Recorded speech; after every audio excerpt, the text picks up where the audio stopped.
of training camp, second day where the media could be out, right? Lots of news, lots of stuff going on, people making noise, people standing out, lots of movement at a lot of positions from what we're hearing, from what I'm hearing. There's been some good, some bad, and of course, some ugly, right? It's the first day of camp. We have Mike Dixon from Vegas Sports Today will be joining us very shortly.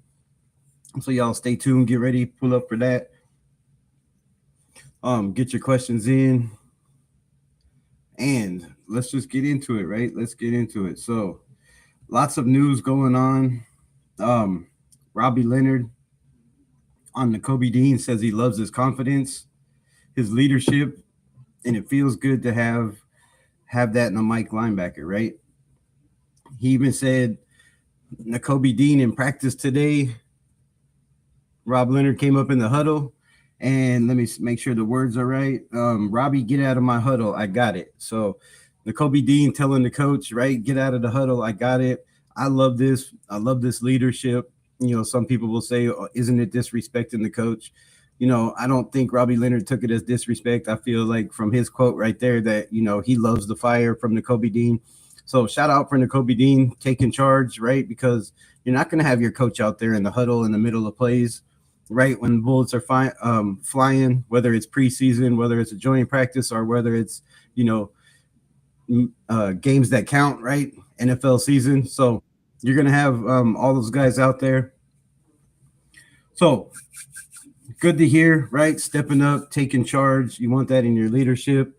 But let's get into it. Without further ado, the great Mike Dixon. What's up, brother? How are you, man? What's good, my brother? How are you doing? How are you doing? Doing very well. Can you hear me well? Yes, sir. I can hear you great. All right, good. I like that hat, by the way. Man, how you the biggest question, how you surviving in that Vegas heat? I know it's brutal out there. This is how I'm surviving. Wake up early, drink a lot of water, stay hydrated, and play football on grass, just like Clint Kubiak is doing. Early in the morning, right? Yes. So Early in the morning. Hey, average practice temperatures right now in Las Vegas, it's about 105 to like 109. And that's from like 9 p.m. till 10:30, 11 a.m. So it makes a difference going to practice at 7 a.m. But really they start at 7, but we arrive around 7 and they're already on the field. And by the time we get out there, it's about 7:30 a.m. So what time were they starting at last year? Were they a little bit later, or was it? Yeah, so it was more indoor, wasn't it, last year? A lot more indoor.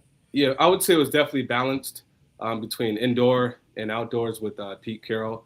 And if my memory serves correct, I believe it was around like 11 a.m. So sometimes early in the morning too. So, but then when you were indoors practicing on the turf, you know, versus the grass, you get real comfortable inside. And you know, how many dome stadiums do we have in the NFL?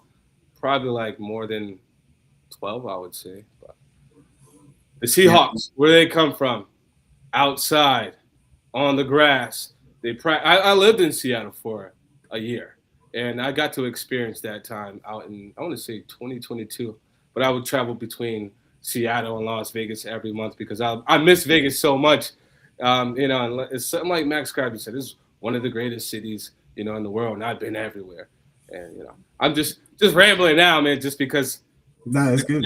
Between Seattle and Las Vegas, and I see how it all ties together again in back-to-back years going with Pete Carroll and now Clint Kubiak. So with that being said, what are the differences you're seeing out there in, you know, mini training camp? And now I know you weren't out there today. You had some UNLV and some boxing things going on. We'll talk about that in a bit. But what are the differences that you see between Pete Carroll and Kubiak? Like the way he runs his offense, is it the way that I heard there's a lot of talk about when they're subbing guys in and out? It's like, you know, it's quick, it's fast. There's no laziness, no dragging in and out. So, you know, speak on that a little bit. What do you see? Well, that's absolutely correct. That's very accurate, man. Practices and the plays go so fast during training camp, and which I do like. For me, you know, I try to focus either on O-line, D-line. When I study a football team, I like to watch from the center to the left tackle to the right tackle. And, you got the ones, the twos, and threes coming in, some on both fields at different times or at the same time. So, between, the left tackle and then the right tackle, then you got your center, then your quarterback, then you go down to the right. So you got to look at the personnel so fast, man. And, I actually want to show you this. I believe in stepping your game up, right? In anything you do. And for me, I have a personnel tracker that I use, and I'm going to start using tomorrow at Raiders practice, right? It goes from 0 personnel, empty backfield, down to 23 personnel, right? And you can see 2 running backs and 3 tight ends. And, I'm going to track each run, each pass, from old games up into new games, even during practice. But I cannot, give you too much information because I have certain rules and guidelines that I have to abide by. So, it's not that media is holding out. We just have to respect, what the organization wants and the head coaches and the players most importantly. Because, like, if you look at the back, we have 45 days, man, until football starts, real football. But for Let's go. Miami versus the Las Vegas Raiders.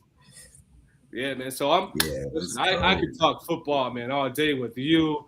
My mom, my father, you bring me a dog. Anybody a dog about football, okay? Anybody that wants to listen, right? Yeah, exactly, man. But yeah, it's just the plays, practices, they go real fast, man. And I see a lot of influence from the Seahawks, a little influence with the Raiders too, offensively. And I can't really speak on that too much, man, but Raiders fans, you're in for a surprise, man. Don't be surprised if you see every single player block it, man. And Trey Tucker, down to DJ Glaze and fullback Connor Hayward and Ashley Dixon. I don't care if we're gonna go out on a post route, right? You're gonna see Brock Bowers out there. You're gonna see Michael Myers out there because he likes to run that 21 personnel. And guess what? Hopefully I don't get in trouble for this because I'm just telling you what I seen last year versus the Seahawks and the LA Rams during a few games. Yeah. But there's this one play I saw with Njigba, and you'd think it was going to be a deep route. No, you see tight ends coming in, just taking guys, linebackers and safeties, just getting up, just mashing them, right? Then you see Njigba just come over the top of any corner or any linebacker, just take it, break it down the field. Now, the Raiders don't have that kind of player on the team quite yet, and that's no disrespect to any of the wide receivers because it is hard to make a 53-man roster in the NFL. It's very, very hard. Very hard. So let's get into it. First takes on like how dominant did Max look out there? Did it look like there was a little bit of hesitation? Was he, going full bore? I know in his press conference he said coaches are coming up to him saying, "Hey, look, now you can't hit this guy. You got to lay off the quarterback." So I know Max is going to be Max, and he said there's a couple plays that he felt he hesitated a little bit, but Max is going to be full bore going. So tell me what you see about from Max and. Well, that's certainly true. I was there for day one, which was yesterday, Raiders training camp, and got an opportunity to talk to Max during that media scrum too with everybody. And if you go, as you know, I actually have a video from yesterday that had significant traffic on the Vegas Sports Today Twitter and YouTube channel, right? And I'm going to touch on that a little bit later, right? But that play, now Max is known for going hard. That's no secret, right? But to come off an injury after 7 months, man, and he couldn't get out of bed, for a month and a half. And then he's the first guy doing his sprints, going hard, 100 miles per hour, man. And you see, it's like, I know he's only 28 years old right now. It sounds crazy. He's in his prime. But it's like him in his sophomore year, I can't even say it now. I'm a loss for words. But Max looks like old Max is what I'm trying to say at the end of the day, man.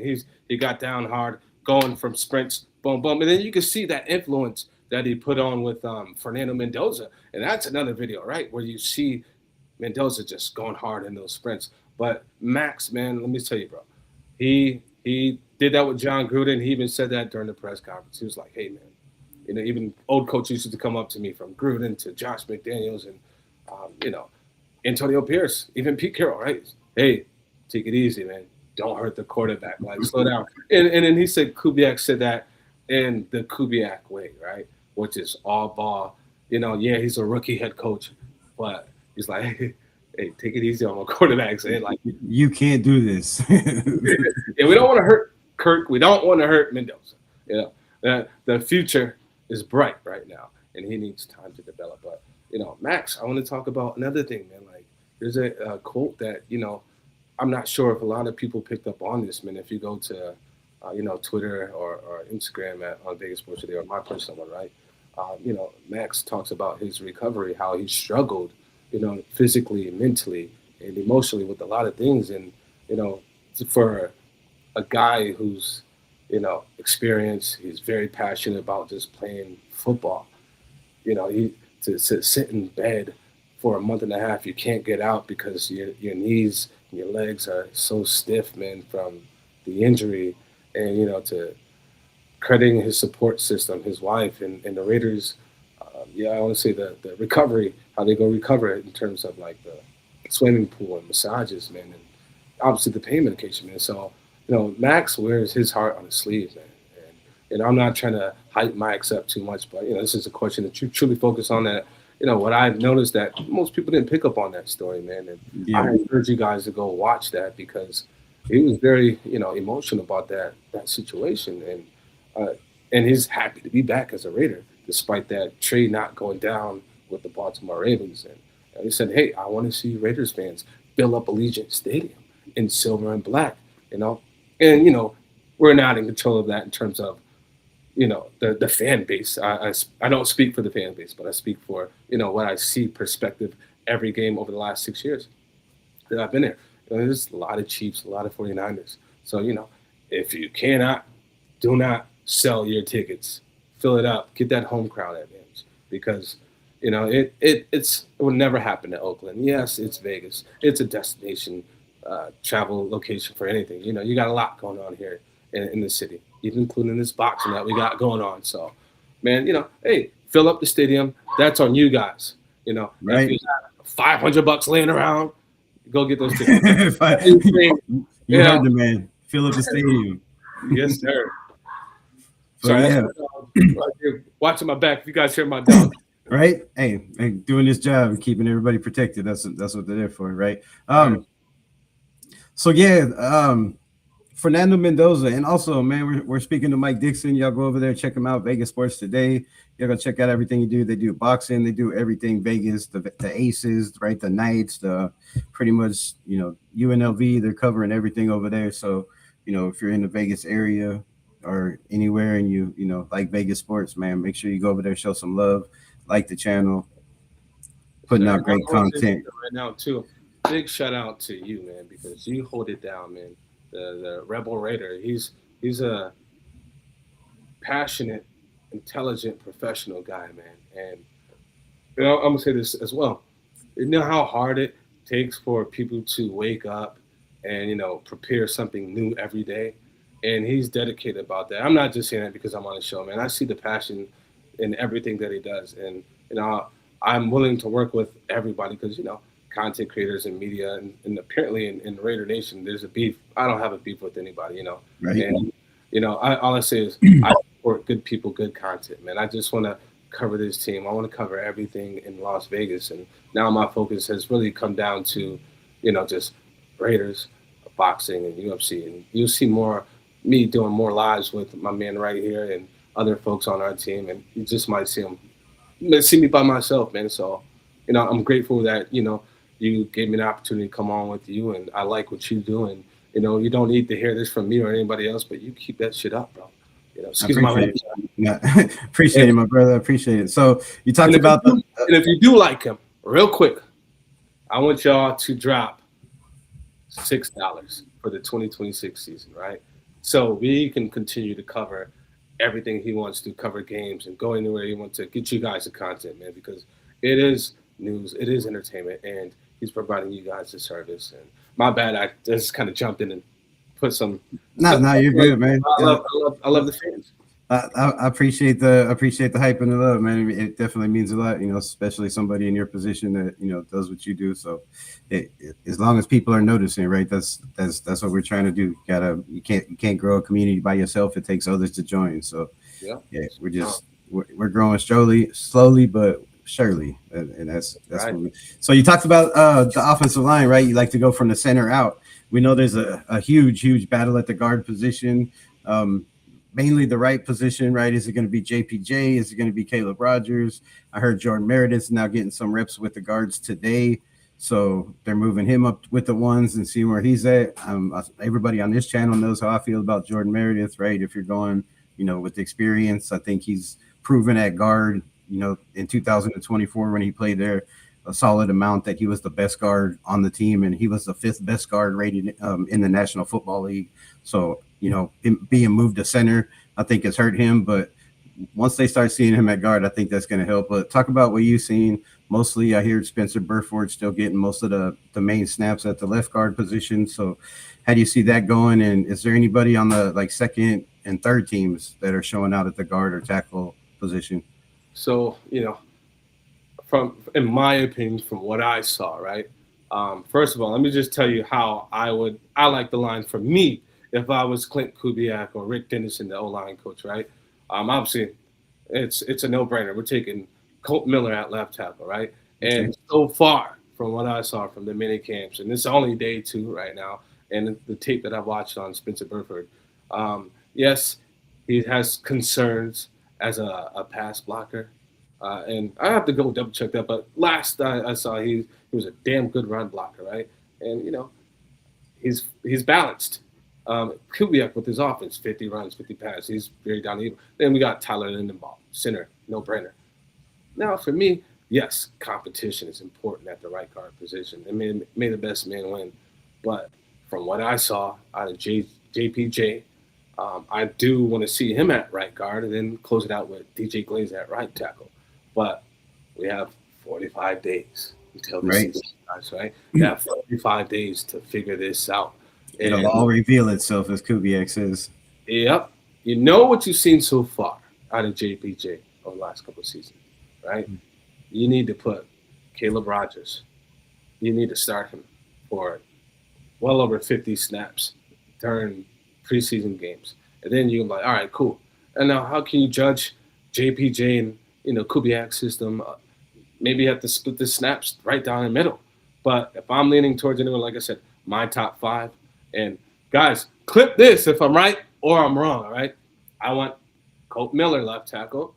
And shout out to my dude over here, Faded Raider. Right. You a real one, bro. You a real one. Shout out for the $5 holler. Appreciate you for sure. My top 5, like I said, left tackle. I'm sorry, go ahead. No, go ahead.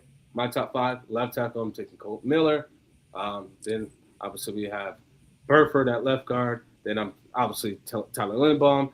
I'm going to lean towards JPJ just because he can move, and this is a outside zone running game scheme.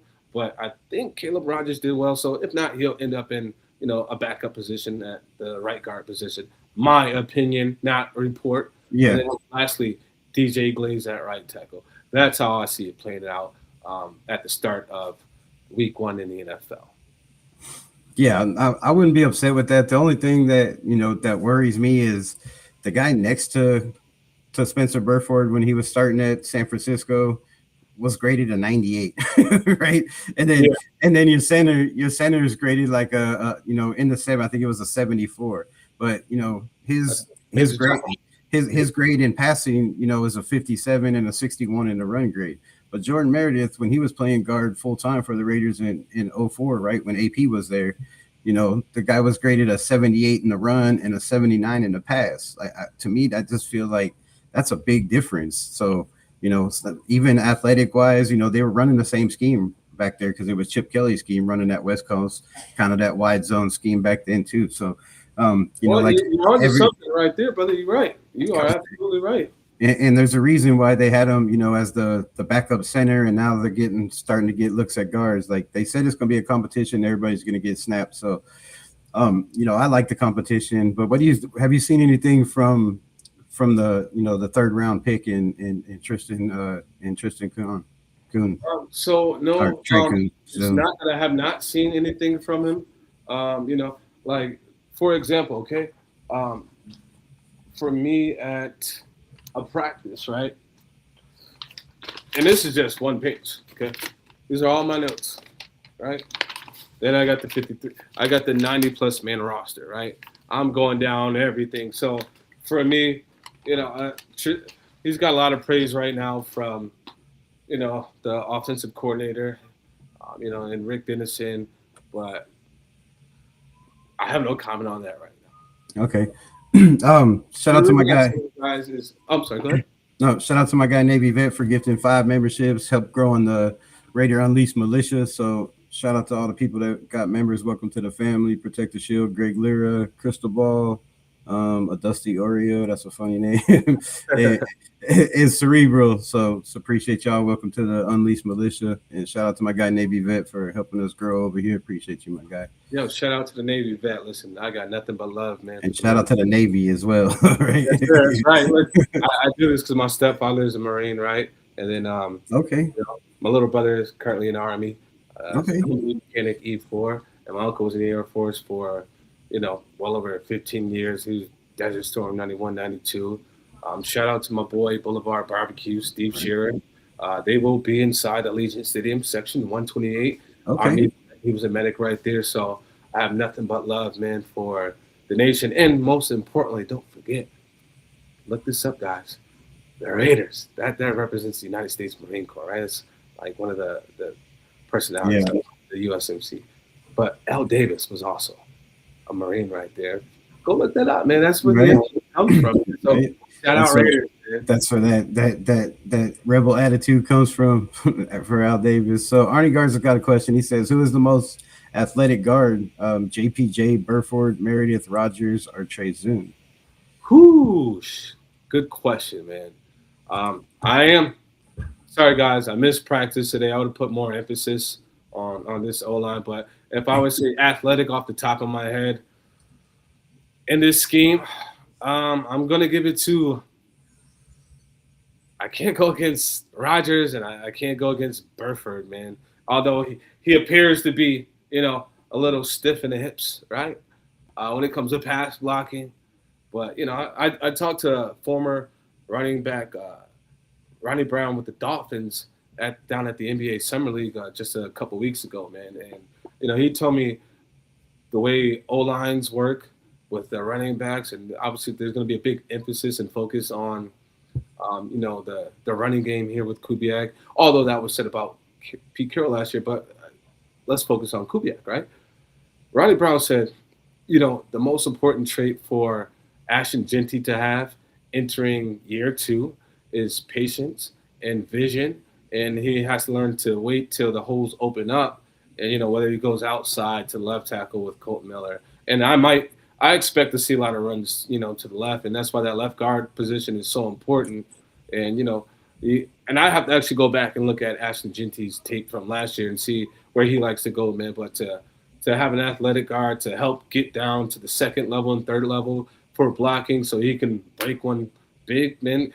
That's why you drafted Ashton Genty. Last year he had 5 rushing touchdowns, and 5 pass catching touchdowns. And I think from what I saw today, yesterday, I see a lot of passes being caught, man, from Mike Washington and Ashton Genty. So I'm really excited to see how this team unfolds offensively, man, because I'm looking at it right now from a macro level compared to a micro level, and that's why I love football.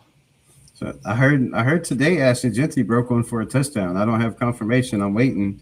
I heard it from some little birdie, and then I was like, man, I better verify and check. So I'm waiting. So unfortunately, y'all. So I would love to find that out. But I also heard there was not a bunch of holes, and they were closing very, very fast from the defense today.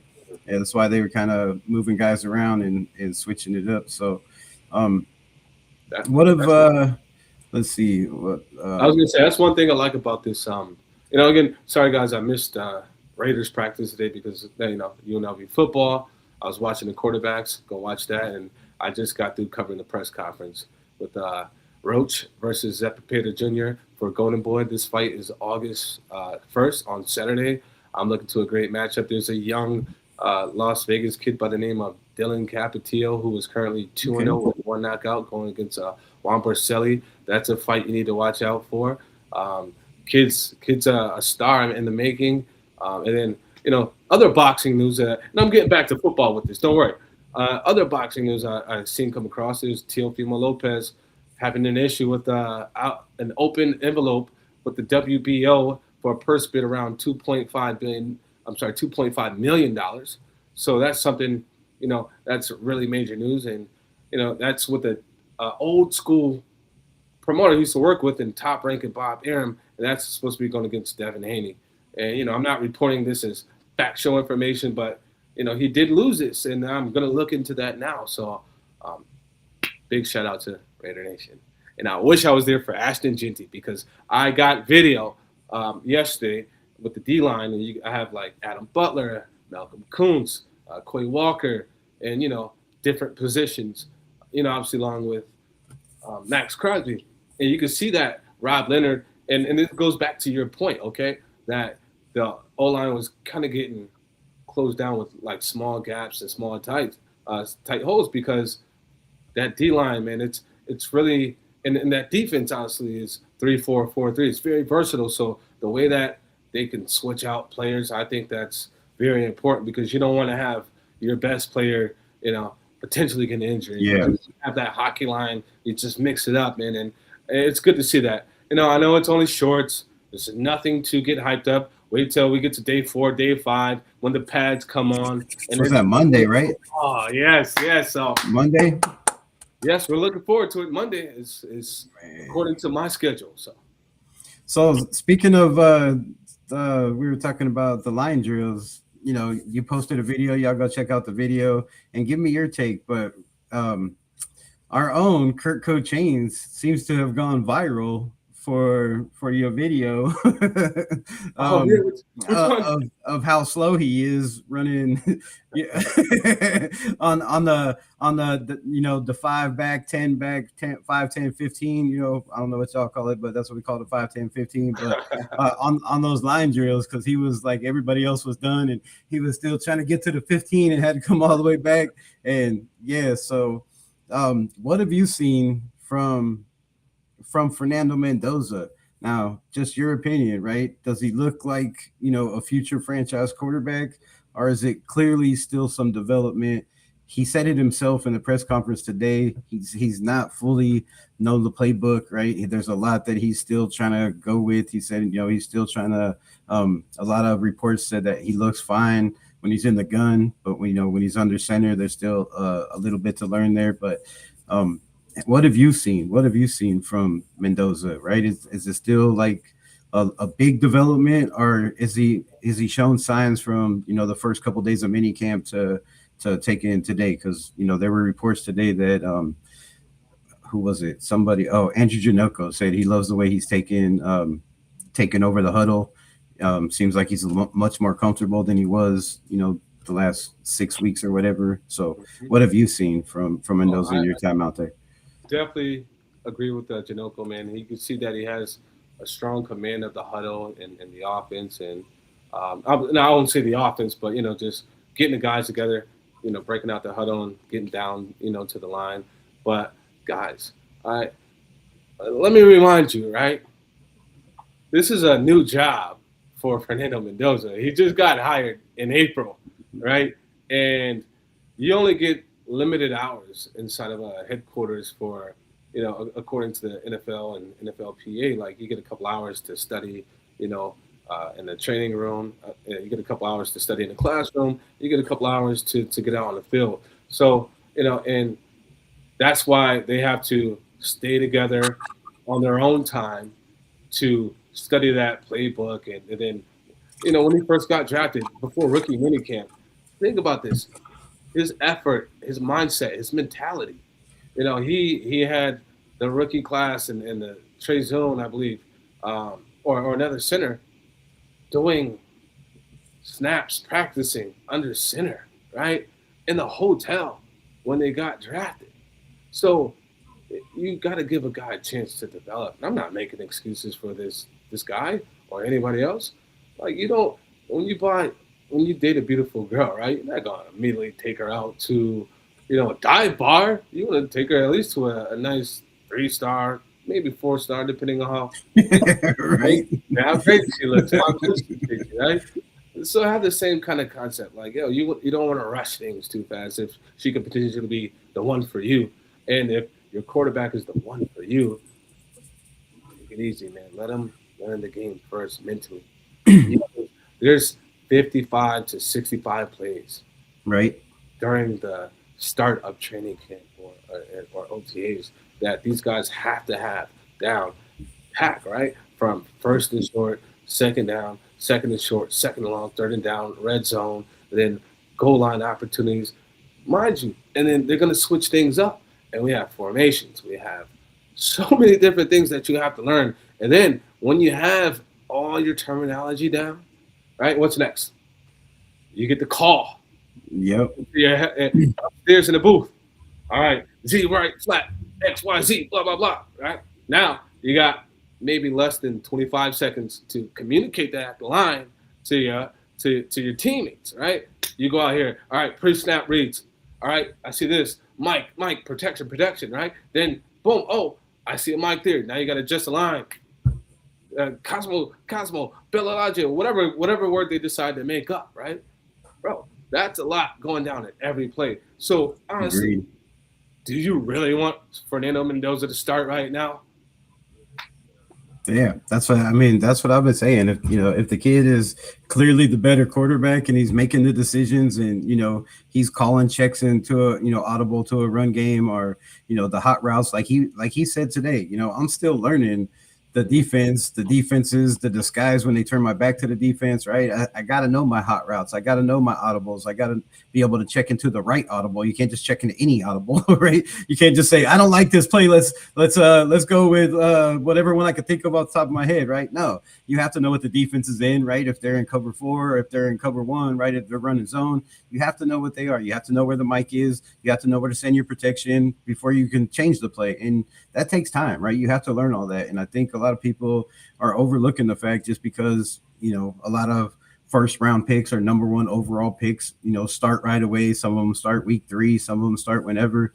And, just give the kid time. Whenever he's ready, he'll be ready. You can't force him out there. And, the athleticism is going to be there. He's going to be faster than Kirk. He's going to throw the ball farther than Kirk Cousins, right? The accuracy we know is there, but it's the mental part. You got to get, you got to have the knowledge of the game, and I think that takes time. So he's in a great position. I feel like having Kirk Cousins and Aiden O'Connell there, no matter what happens, even if Aiden doesn't end up staying, right, then that shows that he's taking a progression and they believe he can be that, quarterback too. But he's been out there taking second team reps. Aiden O'Connell taking third team reps now. So, they've been moving a lot of guys around. Aiden O'Connell got some reps with the twos. So, they're bringing it in slowly, and there's no reason to push it. I don't know why Raider Nation is so trying to get the kid out there and pushing the rest of the young man when he's in his press conference is saying, I'm not there yet, right? And if he's not confident being there, how can you throw him out there with the offensive line you don't know, receivers you don't know, right?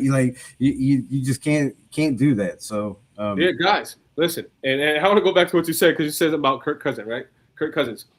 Hey, listen, Kirk, he doesn't really have to move as fast as Fernando Mendoza getting off that line. He was just showing effort, like, I want this real bad in that viral video with Kirk and Mendoza. But I will say this, guys, do you really want Fernando Mendoza? Does he look like a franchise quarterback so far? Yes, on paper, so far, he's showing all the intangibles that you want to see out of a franchise quarterback. But again, slow your horses, man.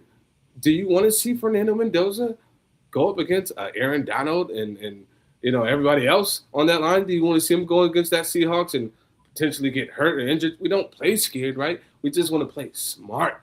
And I'm speaking as if I'm a coach, talking to you guys like you don't have to rush that development. Yeah, that's why you want to bring him in slow, man. But here's my thing with that, though. If Kirk Cousins is slow, and the O line, is developing. Right, they're not going to be and with them mixing it up the way they have been throughout camp, and I'm sure they'll continue to mix up the offensive line. They need that cohesionness, right? They need to be able to gel together, and if the offensive line isn't able to hold up or give the quarterback enough time, do you not think it's not a great idea if Cousins is not athletic enough or still have it in him to be able to escape pressure or move around or slide around in the pocket, or be able to get the ball out fast enough? Yeah, like for me, listen, and this is actually going to answer your question really well. Why did they draft Ashton Genty? Right? Right. To take the pressure off the passing game, right? You want to get that down to, you want to get it to third and short, man. I want 3 and 2. All right, cool. Now if it's third and long, and and they're somewhere like in the red zone area, and the defense tightens up a lot, especially outside and pressure coming from inside, mobility. But then guess who's your security blanket at the tight end position? Right. Yeah, Brock Bowers, Michael Mayer, who I heard has been making some plays out there, diving for some footballs, like showing that effort. Like he's like, man, I want this. Play action to Genty, right?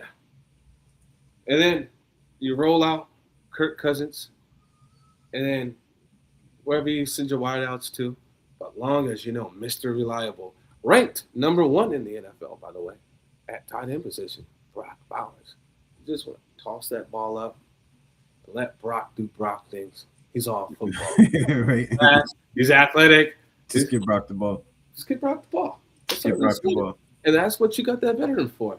And I'm not sure if I answered your question entirely, but this is how I see it, man. Yeah. See, my only thing is Kubiak's system, and like you said, if it's a lot to see what the same things he did in New Orleans and Seattle, right, and San Francisco, it's those quick passes. You get leverage, and you get your blocking lanes, and you let these guys catch the ball on the run, right? You lead the receiver, and you let him go get yak yards because you got blocking in front of them. So it don't always have to be the big plays, but those plays are timing and rhythm plays. And if your quarterback is slow, you know what I mean? Slow rolling out of the pocket and slow getting to that point where he can turn around and get to those.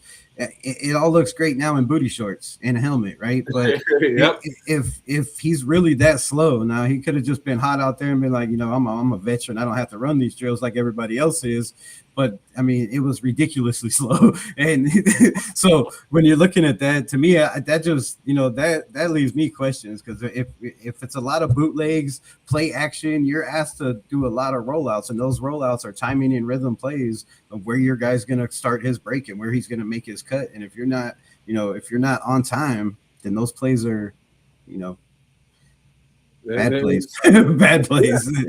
Bad plays. I'm not comparing this guy and by no means to these guys I'm going to mention, right, that weren't fast or that weren't athletic, right? But hey, for example, Tom Brady, he wasn't the fastest guy. He wasn't the most athletic guy. He was slow, right? But 6 Super Bowls. But it's a team game, right? Yeah, and he had that great offensive line every year. Mm-hmm. Then number 2, Peyton Manning, right? Remember his most viral run with the Colts and the Broncos? Looked like Aiden O'Connell, like a deer on ice. Now, we're not expecting Kirk to roll out and or move the throwing field out the pocket, right, outside of the tackle box. But the guy's mobile. He's not stiff in the hips. He can move, man. But that's where that savvy veteran quarterback play comes in, because you want better, fast, quick decisions from your vet, and that's why Clint Kubiak named him the starter. Right. Well, at least for now. That's some people got it now. Some people got it for the season. I think he's just putting it out there. There's a lot of people on national media losing their minds, saying, "How can you, you haven't even seen pads come on? You don't even, you don't know what he can do. You're just going off his body of work." And a lot of people are feeling like, Fernando and Aiden aren't getting a fair shake. But he keeps saying, now it's the majority of the reps. But going into camp, it was everybody's going to take first team reps.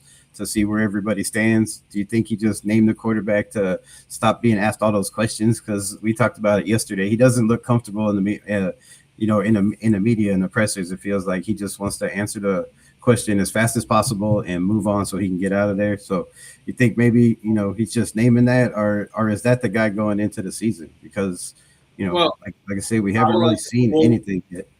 Kubiak. Sorry, I cut you off, but I like to quote Kubiak. Kubiak said, "Hey, right now, Kirk Cousins is the Week 1 starter, right? But We'll I would see. like to see Aiden O'Connell and Fernando Mendoza push him, right? But now to answer the second part of your question, and that was, you know, did he want to just shut up the media? No. Listen, one noticeable difference I compared to last few years with the Raiders head coaches, and it's not all of them, but I'm going to focus on, you know, Pete Carroll, that is. There was a lot of coach talk, right, last year. And I respect him. He's a Super Bowl champion. I'm just a media guy, okay? Right? Yeah. Nick Kubiak is all ball. He comes from, he's going to, hey, is the sky blue? Yes, it is, okay? So he's gonna be honest. He's gonna be straightforward, and he's just gonna tell you exactly how it is because he's about his business. I don't feel like he's just saying nice things to be nice to the media or to the fans. Dude cares about football. He cares about winning, and his father is a winner. He comes from a winning coaching tree, and he's not the rah rah guy like we had a couple of years ago, and that's no disrespect to him. Yeah. Just, I like it. Hey, do you want somebody that's gonna BS you? Hey, yeah, we're gonna name Kirk Cousins to start. Nope, surprise. We got Aiden O'Connell coming out week 2 or Fernando coming out week 2, right? Don't make no difference, bro. You want a guy who's gonna just focus on winning, and he's not here to please the media, man. He's here to win football. Right. So somebody has a question. Arnie Garza says, other than Colton Miller, which tackle looks the best in combo blocks in the drills? Is it Grant, Glaze, Dalton Wagner, or Trey Zune? Well, from what I've seen, I do. Let me go look back at that list real quick. So we got Grant, Glaze, Dalton. Dalton stood out to me, and Glaze stood out to me. And I actually got some videos up on the channel. This goes dating back to OTAs. So go watch those videos, and I'll actually plug them in once we clip this. But for me, those combo blocks, those guys are looking good right there. And yeah, I know DJ Glaze allowed a lot of sacks last year, right? I want to say it was 10 plus digits, man. Yeah, listen, that was what, second year? That was the second year under Pete Carroll, and who was he with before when they brought him in? He was drafted by it wasn't the guy who's in Tennessee right now, man. The GM in Tennessee, Dave Ziegler. Dave Ziegler, man. I believe that, but I could be wrong. Let's go. As a matter of fact, let's go double check this, man. Can you do that right now? You talking about the Raiders' former GM? Yeah. Yeah, Dave Ziegler with Josh McDaniels. Yeah. Yeah, it's Dave Ziegler. Yeah, no, it's not. I want to make sure I'm right about that year because, sorry guys, I got 90 plus guys to study, man. I got to cut this. I got to cut my own roster down to 53, then 65 for practice squad, and I try to take the same approach that GMs and head coaches take, man, when it comes down to this football team. So, yes, sir. Right on. Yeah, I like that. What else we got? So we talked about this a little bit, but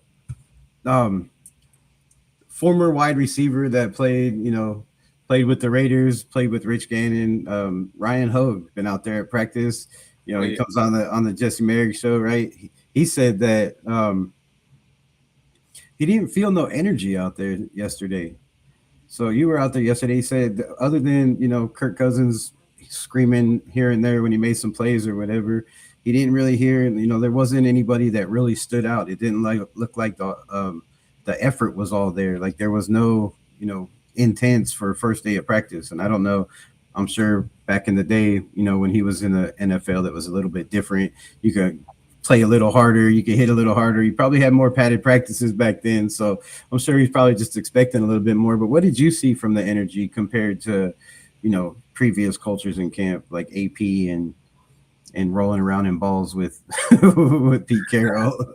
Yes, sir. Well, first of all, I got a tremendous amount of respect for everybody that's inside that building, man. And and it goes from media to the players, to the staff, and even the janitor, right? Yeah, And for a guy who put the helmet and the cleats on, and that's his perspective, right? He probably likes a lot of energy and a lot of other things, right, that comes out of training camp, But for me, in my opinion, I like I said, I was all over the place, but I got nothing but respect for those guys because you made it to the NFL. I'm just yeah, covering the NFL, right? right. You know, all respect to those guys, and I like his takes. It may not be for everybody, just like my channel or my coverage and my articles might not be for everyone, right? But one thing I will tell you is, you know, you go watch and judge the videos that we put out, man. Everything is, it's raw, it's boots on the ground, it's uncut, it's unfiltered. You get what you see, and that what makes I believe our team very special terms of covering his team, and we just tell you exactly how it is. I try to be well prepared, and but my percentage is about to die soon. But I want to say, you got anything coming up? Because I got more videos to Yeah, I come. could, Thank you so much. This has been one of my favorite shows so far. In the month of July, and I'm hoping that we do more and have you on with us at Vegas Sports Today and the VST network. yeah, man, that'd be great. I appreciate it. Yeah, so just wrapping it up, like any players that really stood out to you, whether first team, second team, third team, not named, of course, Mendoza, but or who kind of took the bull by the horns, who was the number you were seeing the most out there, whether it's blocking, whether it's making Mm. plays or batting down. I heard Hezekiah Massis has been running with the ones an awful lot lately. So like, what have you seen in your notes like that you wrote down? Like, You wow. know what? Let me go to the old classic notepad right here. Yes, sir. So, hey, I told you guys, unfiltered, raw, uncut, right? I do have, all right, on my notepad, just double checking. We had, I seen some stuff out of Brandon Johnson, right, from Mendoza. I saw a couple things that I like that stood out to me. And one, I'll give this to a wide receiver in Trey Tucker. There was a nice pass that went, down the field. It was a chunk yardage. Let's call it that, right? And he caught the ball with one hand, from what I saw. Maybe somebody else might have seen something different, and he caused a defensive penalty call on a cornerback, and that went for a touchdown. And again, I got to go back, and this is from my notes, guys. So that's what I saw. I wish I could give you more, but I have so much information from over the last 48 hours, and it will be up on VegasSportsToday.com and on the YouTube channel. So I thank you so much for having me on. Shout out to Navy Vet and everyone who helped, show you love and support. I really rock with this guy, and you keep it up. I'm proud of you, man. It's I can't believe we went for 45 minutes. Yeah, I didn't know it was that long. I was like, oh damn, I could get him out of here. But yeah, man, I appreciate you, telling us what you see, and we'll look forward to doing this again, going through those notes when the pads come on, and hearing a little bit more information. But y'all gonna make sure you go follow Vegas Sports Today, Mike Dixon. The links are in all my things. So I appreciate your time, my brother, and you have a good one. Enjoy the show out there, and keep us posted, and stay out of the heat, man. I It's will be back at practice tomorrow for day 3 at Raiders training man. camp in Henderson, Nevada. I'm looking forward to see what's going on. I missed busting with the boys with Will Yeah, Thompson, Taylor Lumen. I interviewed that guy. I want to say a couple months ago, man. Those guys are fun. I like what they do, man. So hey, thanks for having me on. Greatly appreciate you. And as my father says, hey, if you ain't a Raider, you're a hater. Something like that, Raiders. All right. Much Yeah, love, man. You guys have a good one. Enjoy the show. appreciate you, my brother. Have a good one. Hey, thank you. Too.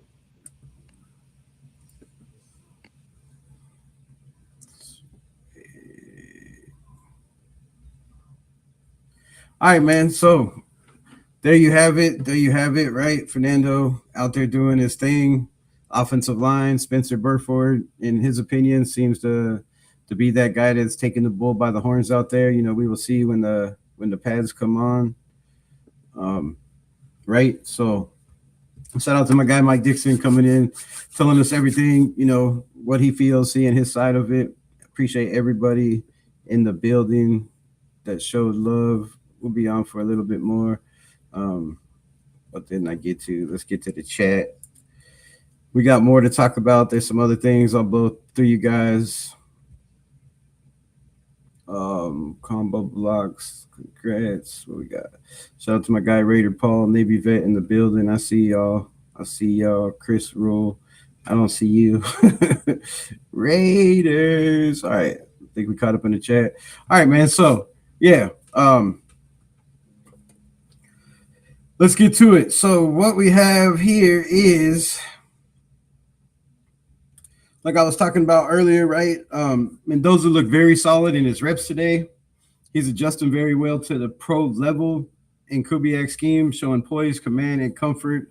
After digesting the playbook over the summer after practice, he noted he is feeling more like a team member, right? So if you didn't see the video, I'm not going to pull it up because I'm sure everybody in here has already seen it 50 times. I've seen parts of them. I didn't get to catch all of them, but we'll go over that probably tomorrow or maybe later on tonight if I jump back on. I don't think I really got shit going on, but also Sam Morin posted, Andrew Janoko said Fernando Mendoza has grown the most in commanding the offense since OTAs. We talked about that with Mike Dixon. He says he's also processing things in real time, and he's taking things from the meeting room to the practice, out to practice, and trying to work on his footwork to the picture he sees on the field. So shout out for the development of Mendoza, right? Every week, every day, it seems like we hear something else about Mendoza, his process, his development. And let's just keep it going, right? Let's just keep it going. Because if you haven't seen the video from Vegas Sports Today, let me pull that up.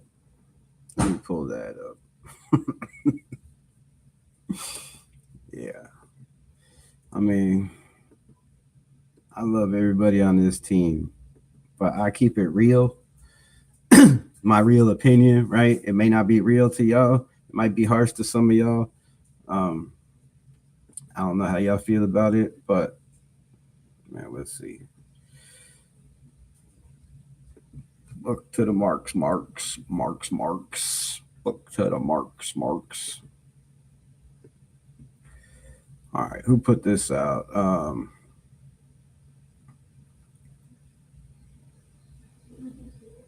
Make sure the sound is turned off so I don't get in trouble. They've been striking everything. You stoned as fuck. Nice. Shout out to you, my brother. Got off early today. No 12-hour shift. Is it raining or something, Mr. Navy vet? I know you've been grinding them 12-hour shifts. Oh, it's 6:30 though. I keep forgetting it's that late. I don't know. Never mind.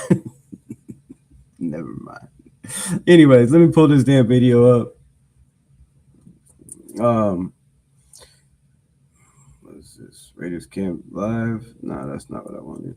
This one. I don't know why this damn thing. Here, I could take these damn headphones off. I have nobody in the building that I need to listen to or hear. Oh, much better.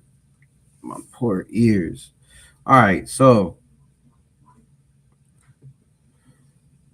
maximize.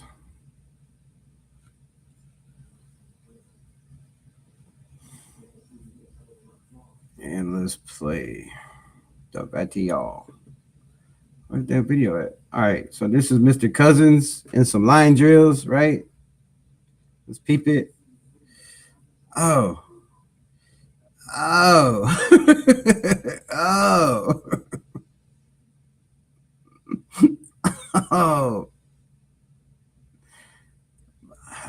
Come on, man. Come on, man. Like, come on, man.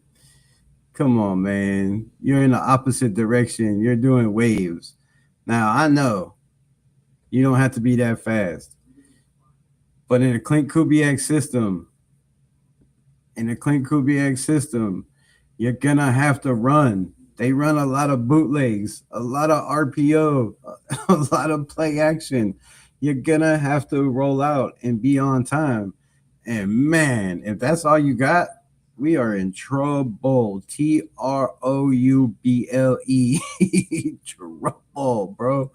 Man, the video needs to be less than 10 seconds. Otherwise, it gets, yeah, I ain't playing it long. I don't know. It's good enough. Um, it's on X, but yeah, so we got that. So I talked about it. Standout. Had a strong run, including a touchdown in one report. I don't know. Don't take me to the bank on that. I'm still waiting for confirmation. Um, the offense showed processing schematics and element vibe with a positive and rookies. Yeah. Day two overlook. So Sam Warren posted day two Raiders practice offensive operation looked clean. Both by Kirk Cousins and Fernando Mendoza. Nothing about the second or the third or fourth string quarterbacks now. Some big throws. Team communicated to rotate second string or quarterback two with Zeke Massis still getting opportunities. Max Crosby was disruptive, and Brock had a few big plays. So this is Sam Warren. Raiders beat reported Hezekiah Massis turning heads on day one in training camp. Let's talk about that, right?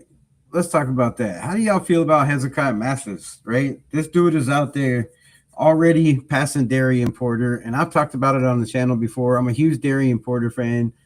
You know, I think the kid's upsized with his speed, his size, you know, the reach. The kid has a chance to be very special with that size and speed. But he's only played the position for a year and a partial year in the NFL, right? He wasn't out there every single play. Played some special teams, played a little bit on the outside. I think he had 54 snaps. I could be wrong. I'll look it up. But what do y'all think about Darian Porter, right? Is Hezekiah Massis, Zeke Massis, a guy that's played a lot of football, 6 years, I do believe, in college? That's a lot of football. Maybe it's 5. I'm gonna have to look that up too. But that's a lot of football, right? He has a lot of turnovers, a lot of pass breakups.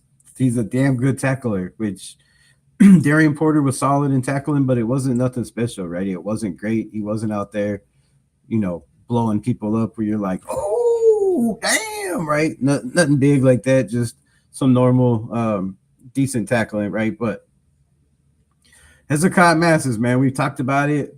He was on a lot of my draft boards. A lot of y'all already know if you follow this channel, you can go back and watch. Right, we've been talking about Hezekiah Massis for a minute.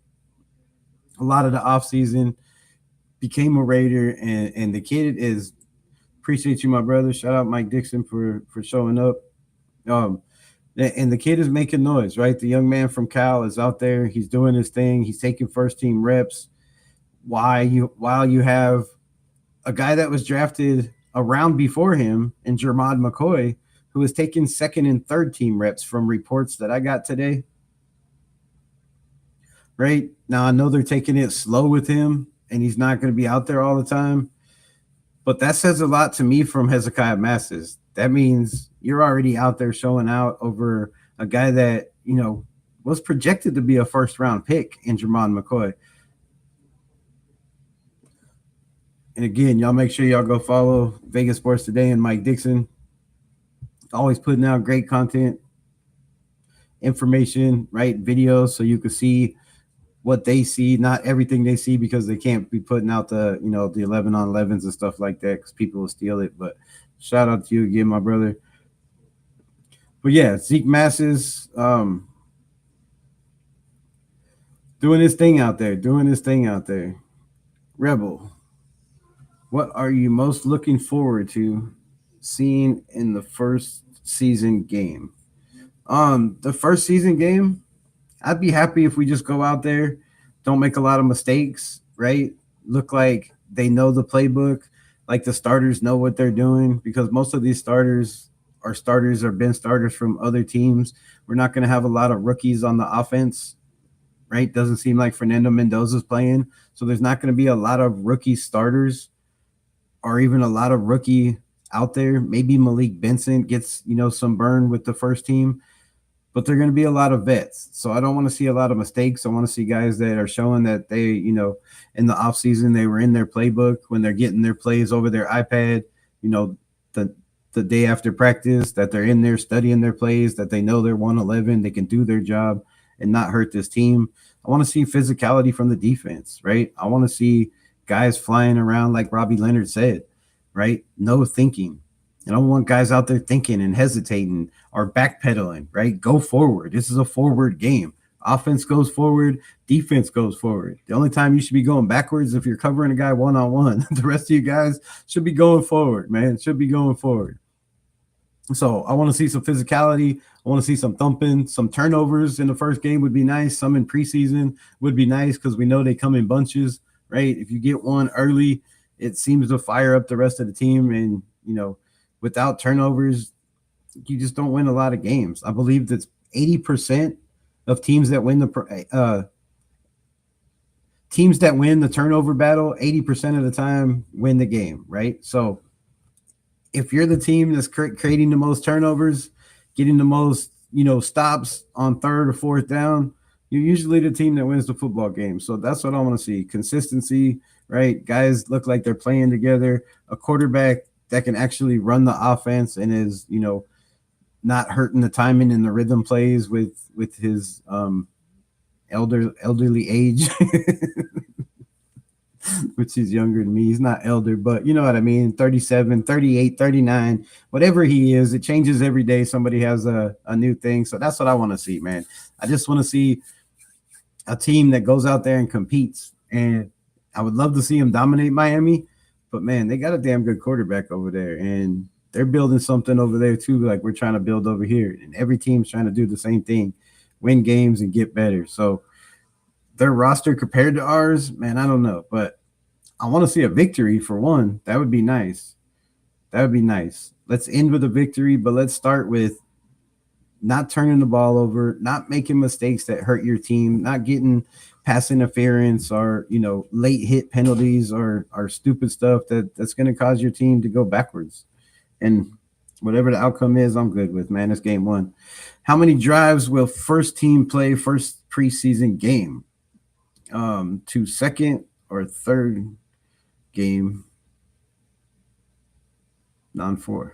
Wait, game non-4 short. How many drives will the first team play in the preseason is what you're trying to say? Well, my brother, I would like to see him play a quarter. I would like to see whoever it is play a quarter. But on the other hand, I would like to see all quarterbacks get first team reps. So, I believe it's going to be Kirk Cousins, probably 2-3 series. He's out the door. Fernando or AOC comes in, cleans up, plays for, the rest of the first quarter, probably the second quarter, and then somebody takes over from there. And more than likely, that'll be Fernando, just my opinion. But I'm sure he will get some first and second team reps in preseason. I'm hoping Aiden O'Connell does too. If not, then, how can you truly evaluate these guys? So 2 or 3, man, 2 or 3. Still early in camp, though. Alec, my guy, what's good? What's good? No rookie starters on both sides. No rookie starters on both sides of the ball. No, Isaiah Palomau was out there running with the ones today, right? It was not Traden Stukes, but I know they have a big plans for Traden Stukes. So shout out John Leon in the building. What's good, my brother? Washington needs to learn that DMC stiff arm. Look, Mike Washington's going to be a problem, dude. He's going to be a problem. The way he's been talking about Um, the way he's been talking about, he's fine. You know, he doesn't need to be that guy, but he wants to take reps. His workout regimen, you can go watch that on YouTube, right? The guy's been out there grinding. He wants to be that guy. He's got that fire, he's got that motor. And, you know, I heard a lot of plays out of the backfield passing. So we'll see how many reps he gets, but you can never go wrong with a stiff arm. But you got to be strong enough and big enough. And at what is he, 6'1", 6'2", 220 something pounds? I mean, that's plenty big to put dudes on his back. The dude is ripped, not Ashton Genty ripped, because that man is a damn chiseled machine. I don't know what they feed that young man, but damn, I would hate to have to tackle that young Ashton Genty is a bulldozer. Golly. Have you seen his workout videos? Man, the kid is strong. He is strong. And I think that's going to be a big difference this year for him. Big difference. Shout out to Busting with the Boys. They were out there. Go watch their videos, interviewing some of the guys. They were out there doing their thing today. You can check out some of their stuff over there as well.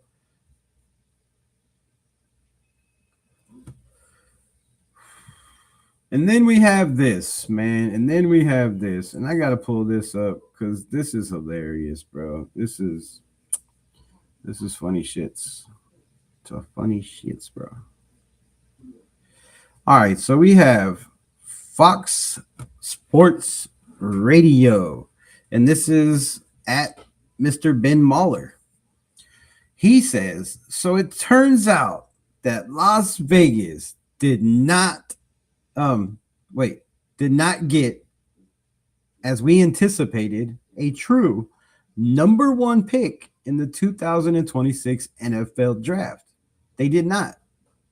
And if you think they did, you are dead wrong. On the Raiders going with Cousins as QB1 into camp and not Fernando Mendoza. Should I play this? Is it already playing? I don't know. No, it's not playing. All right, let's listen to Raiders coach.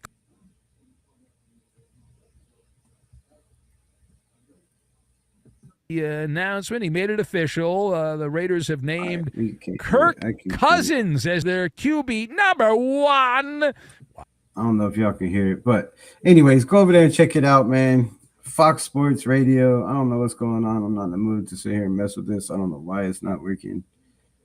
I don't know why I can't hear it in my ear. Makes no sense to me.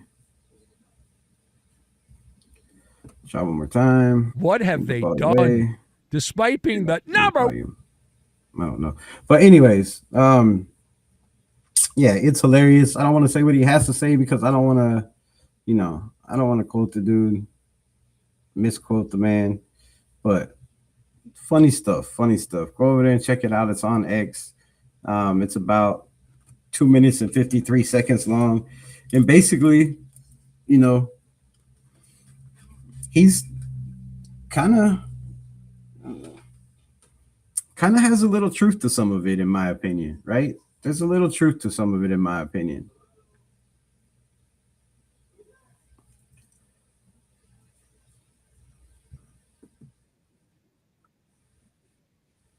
Why can't I hear it? Oh, that fucking doesn't help. Oh. I'm retarded.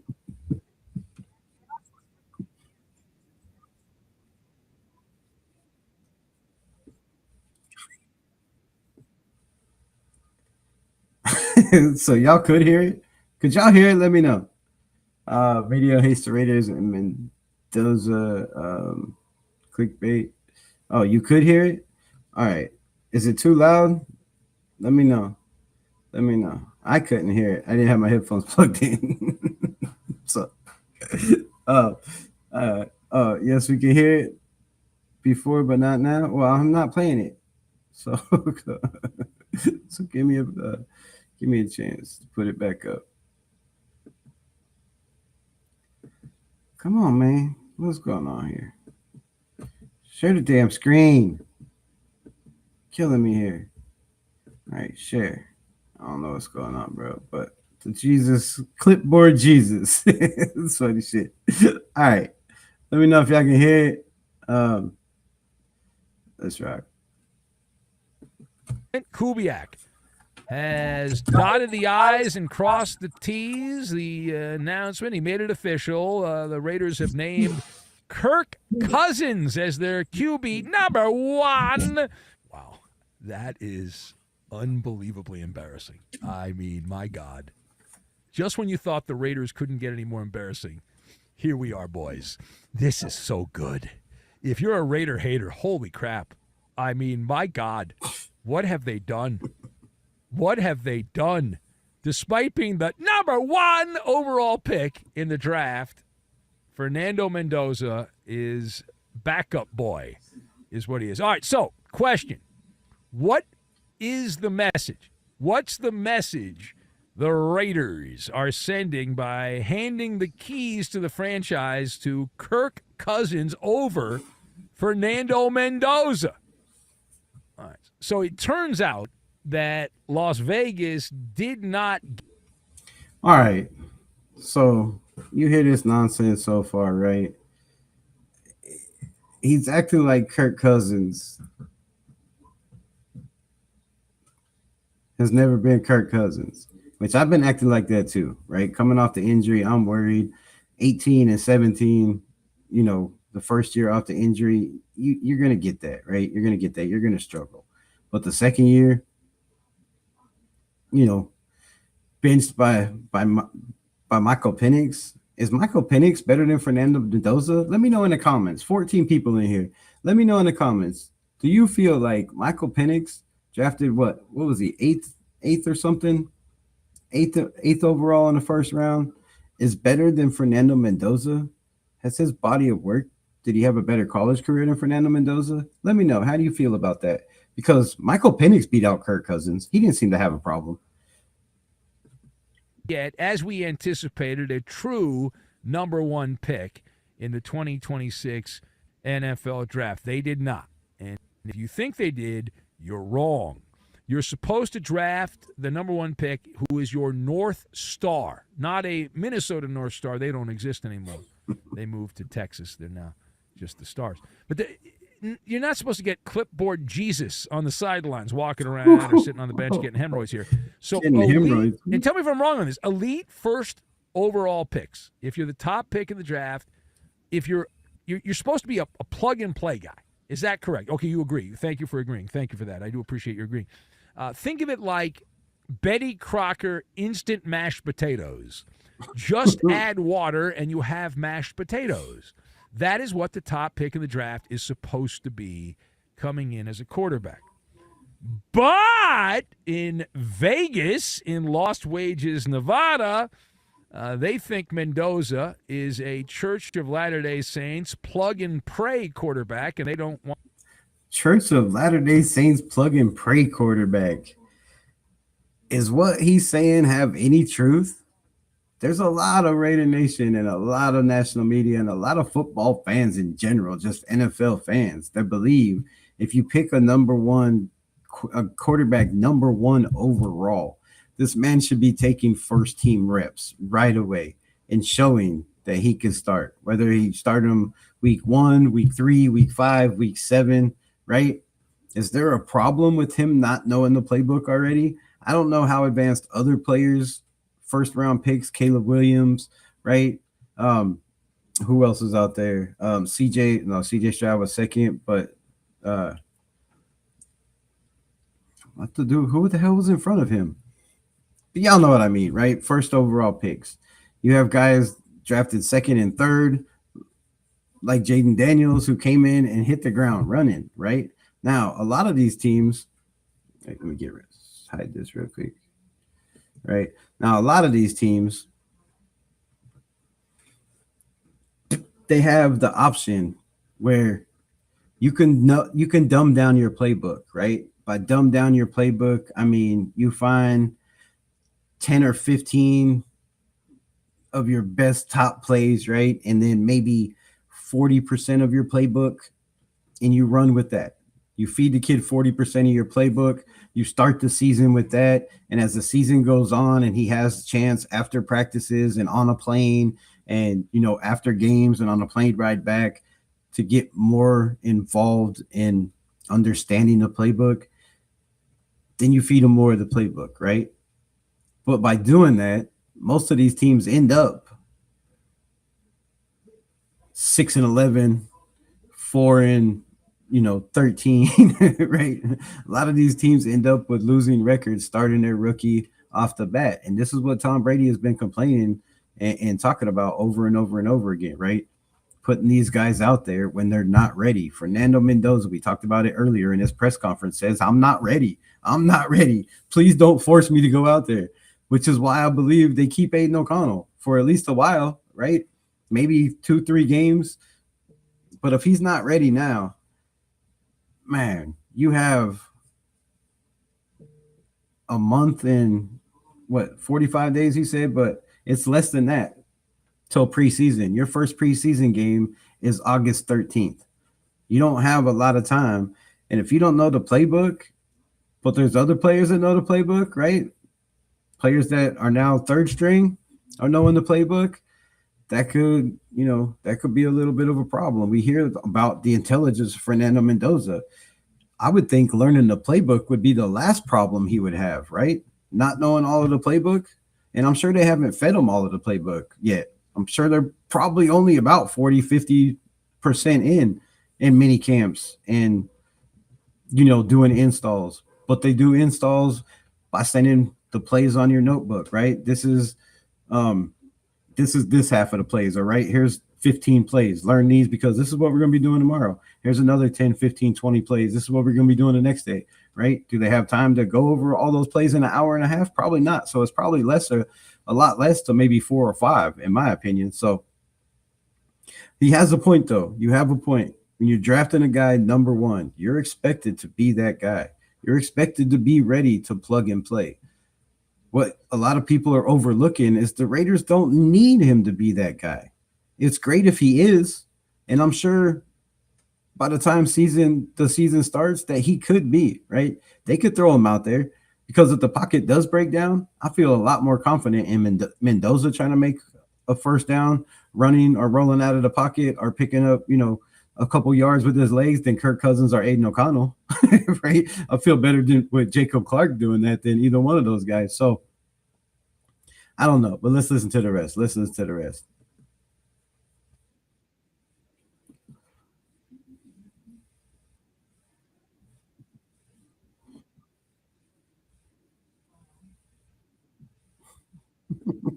This powdered cement there, and so undercooked. How undercooked is he?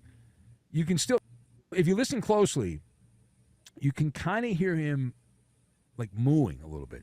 Moo, moo. So I could kind of faintly make it out a little bit. So they're choosing Cousins, and Kubiak, as you heard in the soundbite there, saying how good he's playing, which seems like something you would say if you were Pinocchio and you wanted your nose to grow. So there you have it, right? There you have it. Is the dude being a little harsh? Yes. Is he being completely honest? A little bit, right? A little bit. Now, completely honest on your own take and your own opinion, right? That changes everything. But in his opinion, you draft a guy in a lot of opinions. You can look around Raider Nation content creators. You can look around YouTube content creators. You can look at national media. You can look anywhere, right? You can look anywhere. And a lot of people have the same feeling. This kid is ready. Put him out there. He won a national championship. He was the, Heisman Trophy winner. He went undefeated, right? There's only 3, 4, 5 guys that have ever done that. 2 of them were in the 60s. So a lot of people don't know that, but we get all that. We see all that. And if the Raiders had a scenario where it was Fernando Mendoza and Aiden O'Connell and they didn't bring in Kirk Cousins, I think there would be a lot more talk about Fernando Mendoza taking first team reps than Aiden O'Connell. That's just my opinion, right? But since you have Kirk Cousins out there, you can't go into a season with a guy that doesn't know the offense or know the rhythm or the timing of these players, the speed of their players. Which guys can you count on? Which guys are going to make the catch? Which guys are, going to alligator shit when it's in a tight window? Which guys are going to stretch out and dive for the ball like Michael Mayer was doing in practice yesterday, right? Which guys are going to go that 120% and that extra mile for their quarterback to make sure he doesn't get an interception? Because there was times last year I seen some interceptions. I'm like, damn, y'all could have batted that up. Y'all could have got in front of it. You could have did something. They're just like, yeah, whatever. So, with that being said, man, it sucks that the Raiders finally have a number one pick quarterback, and there's drama of him whether he's playing or not. Now, yes, everybody wants to see him play. Some people feel he's the best quarterback in the building, but the man said out of his own mouth and his own words, I'm still learning the playbook. So do you want to start the season with 30% of Clint Kubiak's playbook and be limited to what we can run and just run the ball over and over again and let Genty have another 266 or 300 carries and Mike Washington have another, 50? Is that what we want to see from Raider football? No, man. We want to see Raider football. We want to see plays. We want to see first downs. We want to see red zone plays, right? We're tired of watching field goals or not even getting to the 50-yard line, man. We want to see Raider football.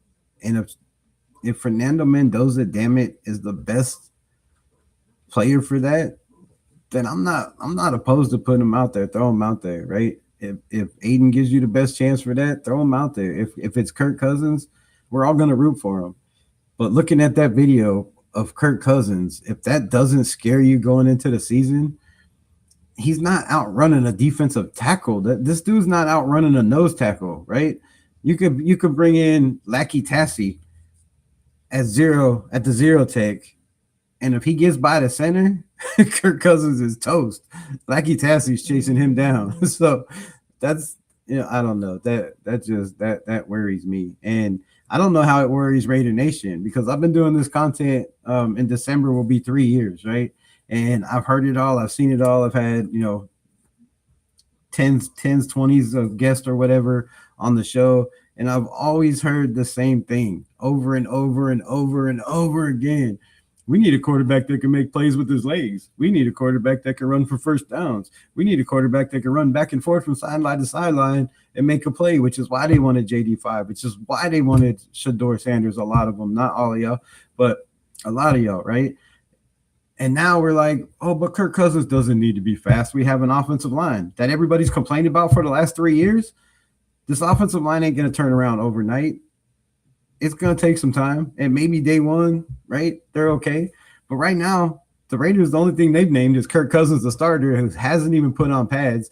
We don't even know what he's going to look like when you have guys like Max Crosby and Kwity Paye and Malcolm Kuntz and Crawford constantly in your face, but can't hit you. We don't know what that's going to look like. We have no idea what that's going to look like. And we can't project what that's going to look like just because we've seen, some plays in booty shorts. Clint Kubiak said, and Mike Dixon said, day one, he'll be the starter. And that was not what he said, right? That's not what he said. He said, tomorrow when practice starts, tomorrow, Kirk Cousins will be that guy that takes the majority of the snaps. Now, can that change? Yes. Can it not change? Yes. Could it be throughout the season? Yes. But he also said he wants those guys to push him. And if you're not pushing him, then yeah, he's going to be the starter. But if you're pushing him, then that means there's a competition, right? So they've preached competition, but I feel like for there to be a competition, it's up to Aiden O'Connell and Fernando Mendoza to make it a competition, right? They're not just going to give them a competition and be like, okay, well, let's just see what these guys that aren't doing shit or showing nothing with the ones and the twos and the threes or whoever they're with. You ain't making big plays over there. And yes, you got, lesser talent. That's fine.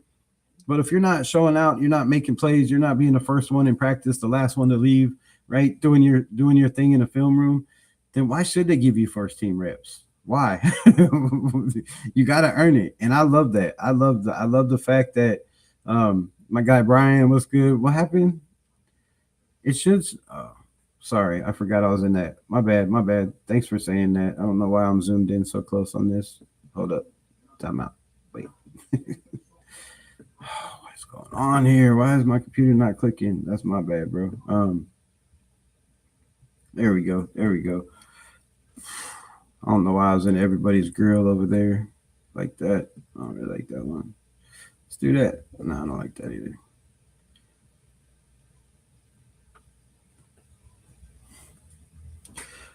Oh, well, that one's fine, I guess.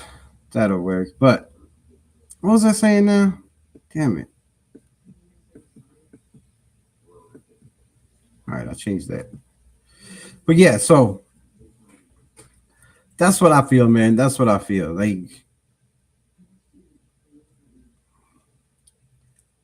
just have, you know, I just get that feeling. And yes, I'm getting in my feelings, not emotional feelings, just a gut feeling. Like, right? When your instinct tells you you shouldn't go that way, go the other way. Or maybe you shouldn't go to stores late at night, right? Or whatever, right? I was gonna go to this event, but maybe something told me I shouldn't go, or I'm gonna go on a trip and the plane crashes, right? Your instincts, feelings.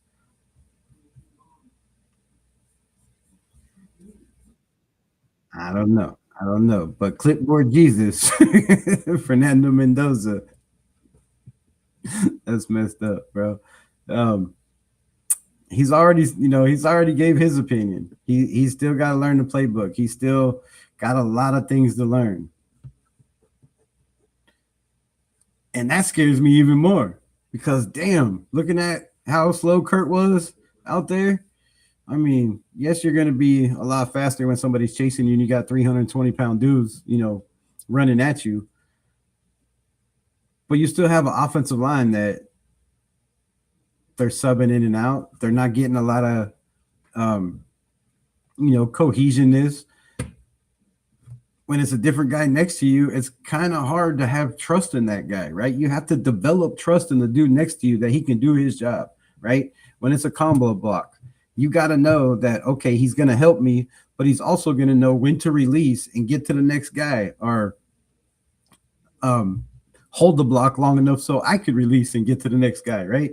You have to have that trust in those guys, and it's hard to build that in an hour and a half practices when the guy next to you is different every single week, right? We've complained about this for the last 2 years. We did this 2 years ago. Who's going to be the offensive line? Who's going to be the offensive line? Who's going to be the starter? Well, at least this time in camp, we know who the quarterback is going to be, but we still do not know who the offensive line is. And speaking of awesome offensive line, right? Ryan McFadden says, let me pull this up as well so y'all can read it as well as I can. I think my buttons are broken on my computer. It is not working very well. Shouldn't have to hit it that hard. That's what she said. Anyways, Ryan McFadden, Trey Zune, and Jordan Meredith moved around quite a bit on the offensive line. Both players had reps at guard and center. So Trey Zune has now played both guard positions, center, a little bit of right tackle, and I guess they figure he don't really need a whole lot of reps at left tackle because that's where he played most of his reps. Overall, there wasn't a lot of plays from the wide receiver room. We heard Mike Dixon, shout out again, for saying, Trey Tucker had a play, looked like a one-handed catch for a touchdown yesterday, but today wasn't very many plays. From the wide receiver room, Brock Bowers, Michael Mayer, and Genty received the majority of the targets today. What I heard from the little birdie in my ear that wasn't reported is there were a lot of 12 personnel today. A lot of 12 personnel, mostly, I think most of the time they were in 12 personnel is what I got. So Michael Mayer out there, Brock Bowers out there, Ashton Genty, getting the majority of the receiving targets. So they're trying to work on those check downs, getting everybody in place. Jack Gustafo was good, my brother. Many of those teams were desperate and just threw their quarterback out there to the fire. But it doesn't always have to be that way. Good point, my brother. Good point. And I've said that before, right? How many teams have had a Kirk Cousins or Aiden O'Connell in the building when they drafted their quarterback number one? Usually when you draft your quarterback number one, you're the worst team in the NFL unless you're the Carolina Panthers and you trade up to get a Bryce Young, right? Then that's a little bit different. But, yeah, I agree with that. A lot of them had to throw him out there. But it feels to me, Raider Knight, I see you. It feels like to me that if Kirk Cousins isn't that guy, you might have to throw him out there because I don't know. I heard Aiden O'Connell looked a lot better today than he did yesterday. And, there's a lot of teams that need quarterbacks, and we're going to get into that here in a minute. But let me know what y'all think about Aiden O'Connell. What would you give if you was another team that needed a quarterback? And right now there's a team like the Atlanta Falcons, right, who have Michael Penix Jr. that we talked about. Is he better than Fernando? I don't see any comments on that. Please comment. Do you think Fernando is better than Michael Penix Jr., who started over Kirk Cousins, right? Let me know. And I know that's a tough debate because a lot of people are saying, oh, Kirk Cousins should start. But then you really look at it. I mean, I don't know. I know Fernando Mendoza has been a lot more durable in his career than a Michael Penix. But you have Michael Penix with the injury. You have Tua still kind of nursing the injury. And from what I heard is in Atlanta, they released their backup quarterback, Seaman, and they brought in I forgot who they brought in. But anyways, they have a UDFA right now taking first team reps in Atlanta. A UDFA. Why aren't you on the phone with the Las Vegas Raiders saying, give me Aiden O'Connell? Or why aren't you trying to get Mac Jones from the 49ers? What are you doing over there in Atlanta? Are they really going to go? How long are they going to go into the season with a UDFA taking first team reps? Is anybody going to be ready for the preseason in Atlanta? They got some problems over there. So I wouldn't be surprised if somebody says, man, look, Aiden O'Connell can play some games. Let's bring him in here, see what he can do.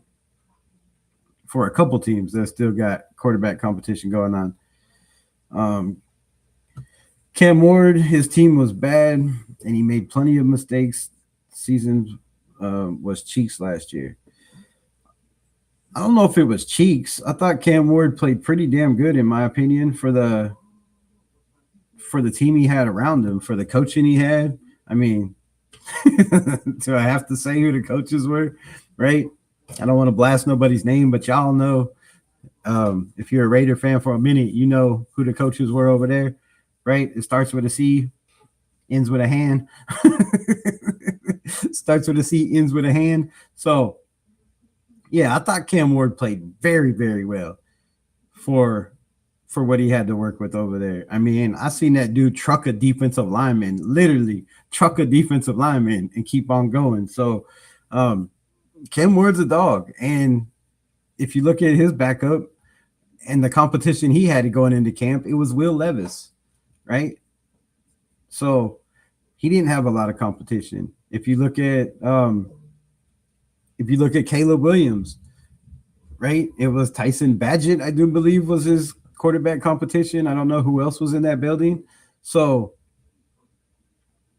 they didn't have a guy like Kirk Cousins, in my opinion.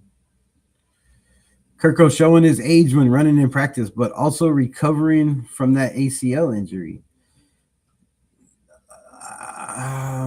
I agree, Raider Knight, to an extent, right? That injury was over 3 years ago. He got it in the middle of the season. He was recovered. He recovered, started for Atlanta, had a horrible record, stat-wise, record-wise, right? And then the next year he got benched, or he got benched towards the end of the season, I do believe. Got benched towards the end of the season. They went with Michael Penix. So he's been 2 years. This is the third year. Like that ACL should be past you, out of your mind. But we seen what it did to Aaron Rodgers. So I can't agree, right? Aaron Rodgers definitely isn't as mobile as he once was, but he's also 42, like Cousins. So when you're older, those injuries take longer to heal, and that's another worry. I mean, that's just another worry. If you're still not 100% off your ACL at 38, you're not going to help this team. You're going to slow it down. I don't know how you're going to help rhythm and timing plays that have to be out in 2.6 seconds or 2.7 seconds. Rivers sat for the first 2 seasons. Who did they have over there? Let me see.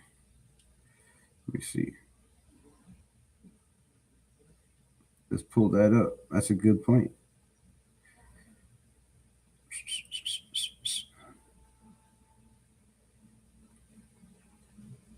Who were the quarterbacks when Phillip Rivers was drafted in LA, San Diego, wherever the hell it was? Phillip was drafted. Oh, come on, man. Come on, man. Stop it. Come on, bro. Well, I mean,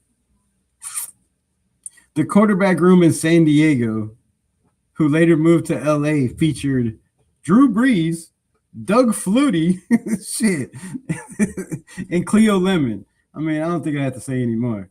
I know that. Primary took over as the full starter in the 6. Doug Flutie, Vector backup, played. Yeah, he had Fruity. He had Flutie in front of him. So, I mean, yeah, to a point, I get that. But that's what I'm saying is you could draft a quarterback first overall for a couple reasons. And the Raiders had a lot of reasons. Number one is you have a first overall pick, and there was no first overall talent in this draft. I'm sorry. That's just my opinion. If I'm a team, if I had to pick one, probably would have been one of those defensive linemen, right? Those edge rushers, not the defensive linemen, those edge guys. Those were the top guys, Ruben Bain. But damn, number 1 overall, I mean, that's rough. That's rough. So looking at the draft, you just happen to have a draft where there's one quarterback, maybe 2. You could have went with a Carson Beck. I think Carson Beck will do fine over there in Arizona. He might get to play before Mendoza, and, he might win the offensive rookie MVP. You never know. We never know. So the Raiders had a tough decision. Nobody was giving you 3 first-round picks. The Raiders, like Max Crosby, they were not trading that first overall pick for anything less than 3. I have that on very good confidence. That was the asking price. It was 3, or we're not even talking, right? And it depended on who those 3 were from. If it was a team that, you're going to be in the 30s picking, I don't think they were very involved in that, right? And then the other part, we wrapped up practice. It was a strong day for the offense. Fernando Mendoza were solid. Mendoza completed a 25-yard pass to Devin Tompkins.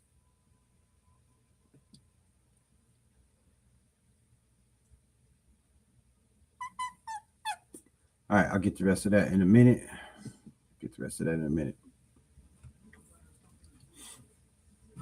So, yeah.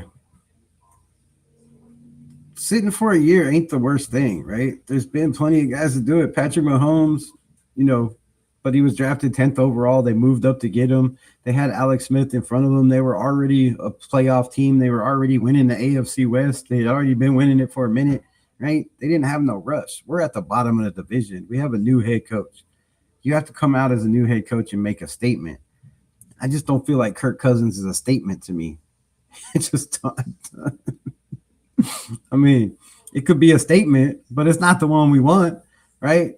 And I could be wrong. Kirk could come up there and slice and dice and throw those 5-10 yard, slant routes and some drag routes and some in routes and some out routes and some hook routes, and keep it inside 15 yards, and make sure when your guy catches the ball that there's receivers that are out there as decoys that can pick up some blocks and get the man some yak yardage. But that's a lot of ifs. My guy says, imagine if Washington, not going to happen, but imagine if the media would go wild.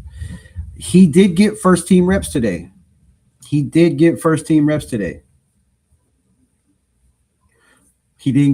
not taking RB1,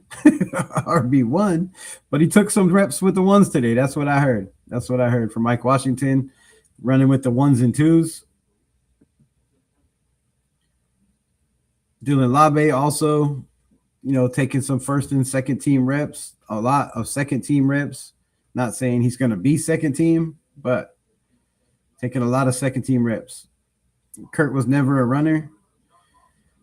Yeah, Kurt was never a runner. He gets the ball out fast, right? He's good at those short yardage. He's very accurate at short yardage. That's why for his career, he's a QBR is like a 90-something, I do believe. It's higher than Peyton Manning's.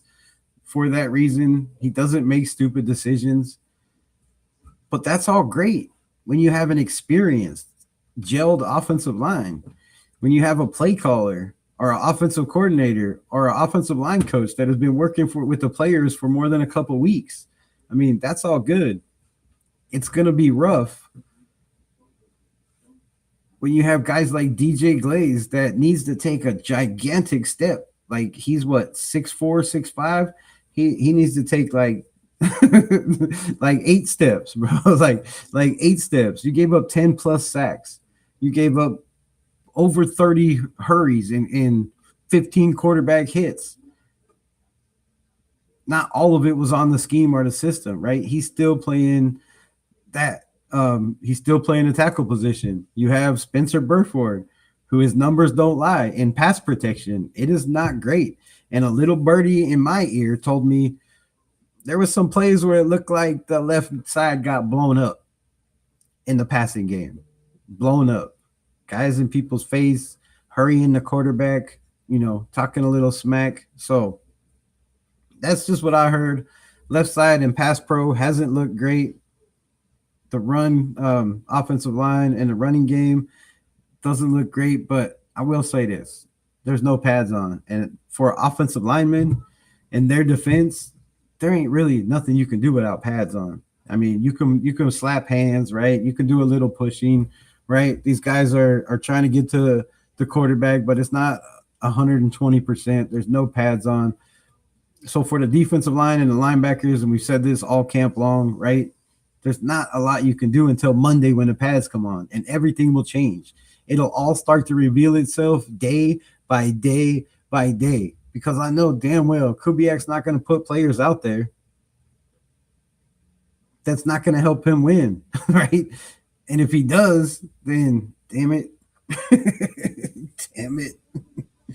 damn it, right? But I don't know. I think my guy Frank Weber said the other night, right? He has a reputation to uphold.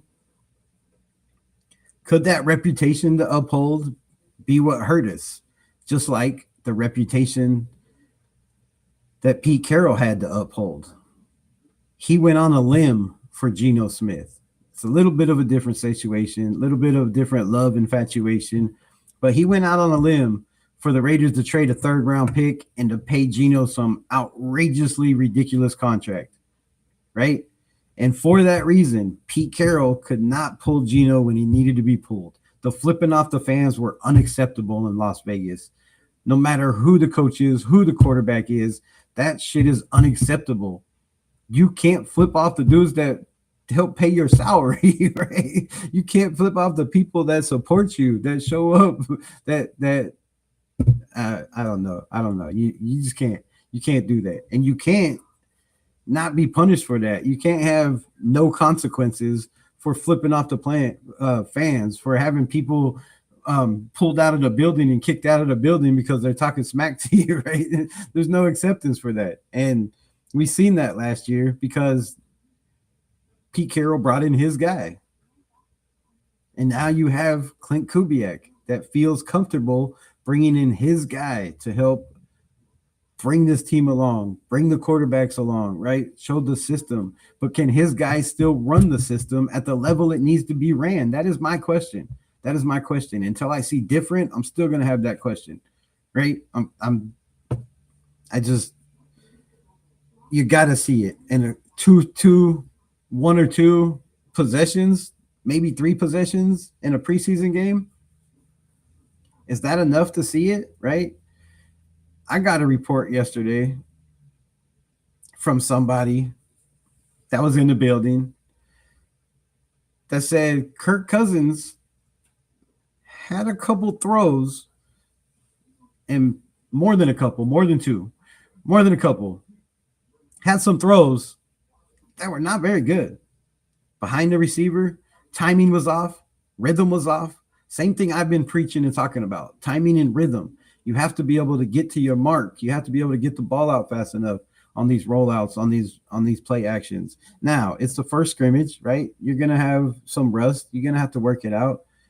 But when your starter has been named starter and in the first day of practice, he's missing some big plays, and then you have a rookie out there who's looking good, it's I don't know. For me, that's hard to swallow.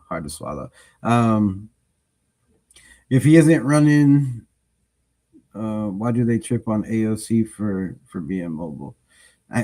Right? That's a good point. If he doesn't have to be mobile and fast, then what was the knock on AOC for the last 3 years? He wasn't mobile and fast. He couldn't make plays off a script, which he made plenty of plays off a script. I don't know how that was ever a point, but facts. Still 3-14 for the Titans. Yeah, still 3-14, but the young man had some good plays and he flashed a lot. He flashed a lot for being thrown out to the fire day one. I didn't think he was ready. I felt like they would bring in a veteran and let him sit for a year, but I was impressed with Cam Ward. I really was. I kind of wish we had the first round pick last year. If I knew he was going to play that good, I would have took a damn Cam. I'd have been on the Cam Ward train instead of the Jackson Dart. Why did they complain? Yeah, I got that about AOC being mobile. Shout out for the $2 for Shizzle my nizzle. Appreciate you, Raiders. Some say Arvell Reese should have been the first pick of the draft. Now, see, when you got a Max Crosby or you get a Max Crosby return to sender, right? You get return to sender on a Max Crosby deal. You can't really go get a guy like Arvell Reese. You can't really go get a guy like David Bailey. You would have had to go get a guy, in my opinion, like a Carnell Tate or one of these tackles. But was there really a tackle we're taking? Do you really take a tackle first overall? I mean, you can't take a running back in this day and age 6th overall. So who do you take? I mean, who do you take? Who do you take in the top 10? Let me know in the comments below. 20 people in here. Who do you take in the top rank? Does it have to be a quarterback? Does a linebacker's out of the question? A safety's out of the question? Like, who do you take?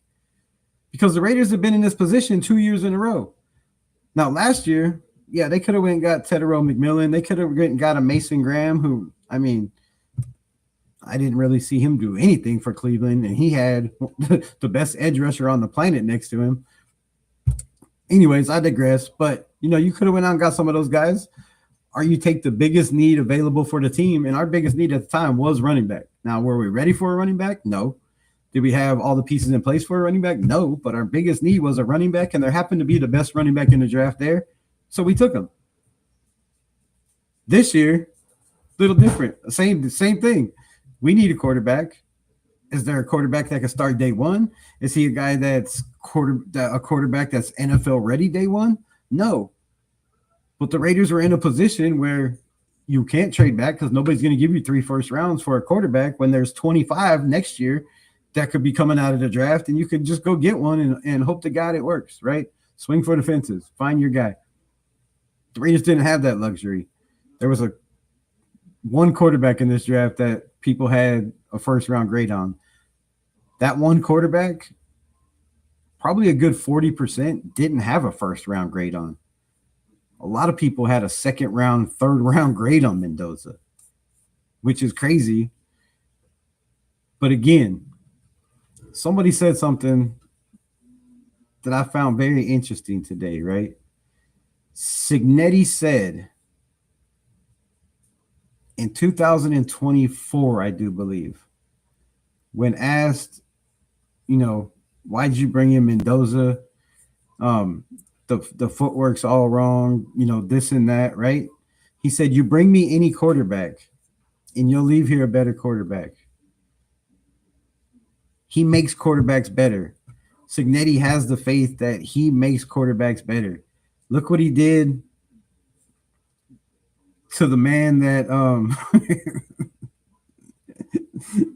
good Lord, what was it? Brandon Sorsby, to the man that, had a gambling problem, but he was at Indiana. He moved on. Was a much better quarterback afterwards. I don't think Cignetti was, I don't know if he was there yet. I could be wrong. But anyways, Curtis Rourke. You have Curtis Rourke. Yes, he was drafted in the 7th round, but Curtis Rourke became a much better quarterback at Indiana. I believe they went 11-1 or 11-2.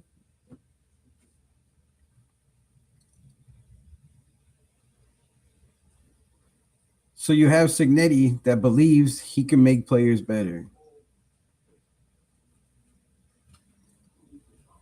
You have a quarterback in Clint Kubiak that has shown from his track record with Sam Darnold, with Brock Purdy, he can make players better, right? I think it's a pretty good matchup. You take the best position in need. There was nobody else for the Raiders to pick. There was nobody we were going to trade with. It would make no sense in the world. I mean, I guess, yeah, if you're saying, well, just take 2 first rounds.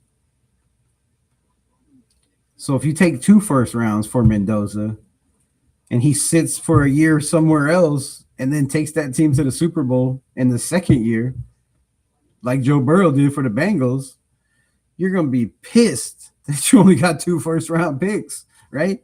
The Raiders ain't dumb. They did their homework. They have scouts in the building, so they had no other choice than to take Fernando Mendoza or take lesser value for a pick that, unless you're moving up from 3-1 or 2-1, is worth 3 first-round picks. Always. It always has been.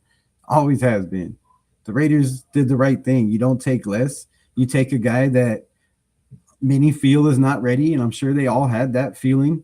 We've heard them all talk about it, right? We didn't know till we got this guy in the building. We fell in love with him. The way he trains, the way he constantly is all about football, right? Getting better in football. And the Raiders know they have their guy. Is it a crime that he's not ready yet? Is it an actual crime that you draft a quarterback and he doesn't play in the first year? Are we forgetting about who we are talking about here? This is the Las Vegas, Oakland, Los Angeles Raiders. Our draft histories are not great. Our first overall picks, we've only had 2, haven't been great. This time you had smart, intelligent, grown men in the building that said, okay, he might not be what we need now, but let's go get somebody that can hold the fort down until he's ready, and we can develop and mold a young quarterback into what we need, right? It's hard to come in and mold Aiden O'Connell, who's been in the league for 3 years with 3 bad organizations, with coaching that wasn't very good at developing. It's going to be hard to change his footwork, how he throws the ball and his mechanics, right? How he reads defenses, doesn't read defenses, how he rolls out of the pocket. He's already has a bunch of bad habits. Fernando Mendoza doesn't. You don't have those bad habits. So to me, it made all the sense taking this kid number 1. I was the beginning of the season saying trade back, trade back, trade back. The value in trading back was great. But then you look at the position and the situation and you're like, but how do you trade back? You can't trade back with an invisible person, and you shouldn't devaluate devalue that first overall pick to trade back unless you didn't believe in that kid. And obviously they believed in him because they took him. And they're going to do the right thing. Don't force him to play. When he's ready, when he shows he's ready, when he shows there's confidence, right? They said today he's out there looking great when he's in the shotgun. Had a big play, 25-yard pass, but that was in the gun. That's something he's familiar with. So you want him to be just as familiar and as comfortable with running plays from under center as he is in the gun, right? You don't want to come out second guessing himself, making mistakes, making rookie mistakes that don't have to be made. If you just take the time to develop that quarterback and get rid of bad habits and teach good habits, then you don't have as many mistakes. You don't have to go through the growing pains as bad. What do we got? Aston Janty bounced outside, sprinting down the sideline for a big gain. Cousins avoided pressure from Max Crosby before completing a pass, a PA throw to Brock Bowers. So, Fernando Mendoza escaping pressure from Max Crosby. I mean, that could go either way. We've seen a lot of quarterbacks escape Max Crosby, and the fact that the quarterback can't be hit, and Max Crosby's been told not to hit quarterbacks. I don't know. You can take that however, but avoided pressure means he probably stepped to the side or, juked and dodged him. I don't know, but he got the ball off, completed to Brock Bowers. So, he is out there making plays. Hezekiah Massis continued to split first team reps with Darian Porter. That's going to be nice, man. If you can develop both of those guys at the same time, the future is bright for Las Vegas. The future is bright. And then the biggest one of all, a lot of people, mainly myself, but a lot of people I know are dying to hear this. Defensive line, Tonka Hemingway, was heavily, Heavily, to the Y, heavily involved in first team defensive reps today. So Tonka Hemingway taking huge strides. We've seen what he did last year when he finally wasn't inactive, right? How many times were we sitting there watching the game day roster? I know as a content creator, every single week I was like, come on, man, when y'all gonna put out this roster, right? Who's inactive? Who's a scratch? Who's inactive? And every single week I flip it and they'd be like, Tonka Hemingway, JJ Pegues, Jack Besh, Dante Thornton. We're like, what? Come on, man. What are you doing over here? Like, let's get those guys out there. We're not winning. We're not getting any pass rush. We're not getting any pressure on the quarterback.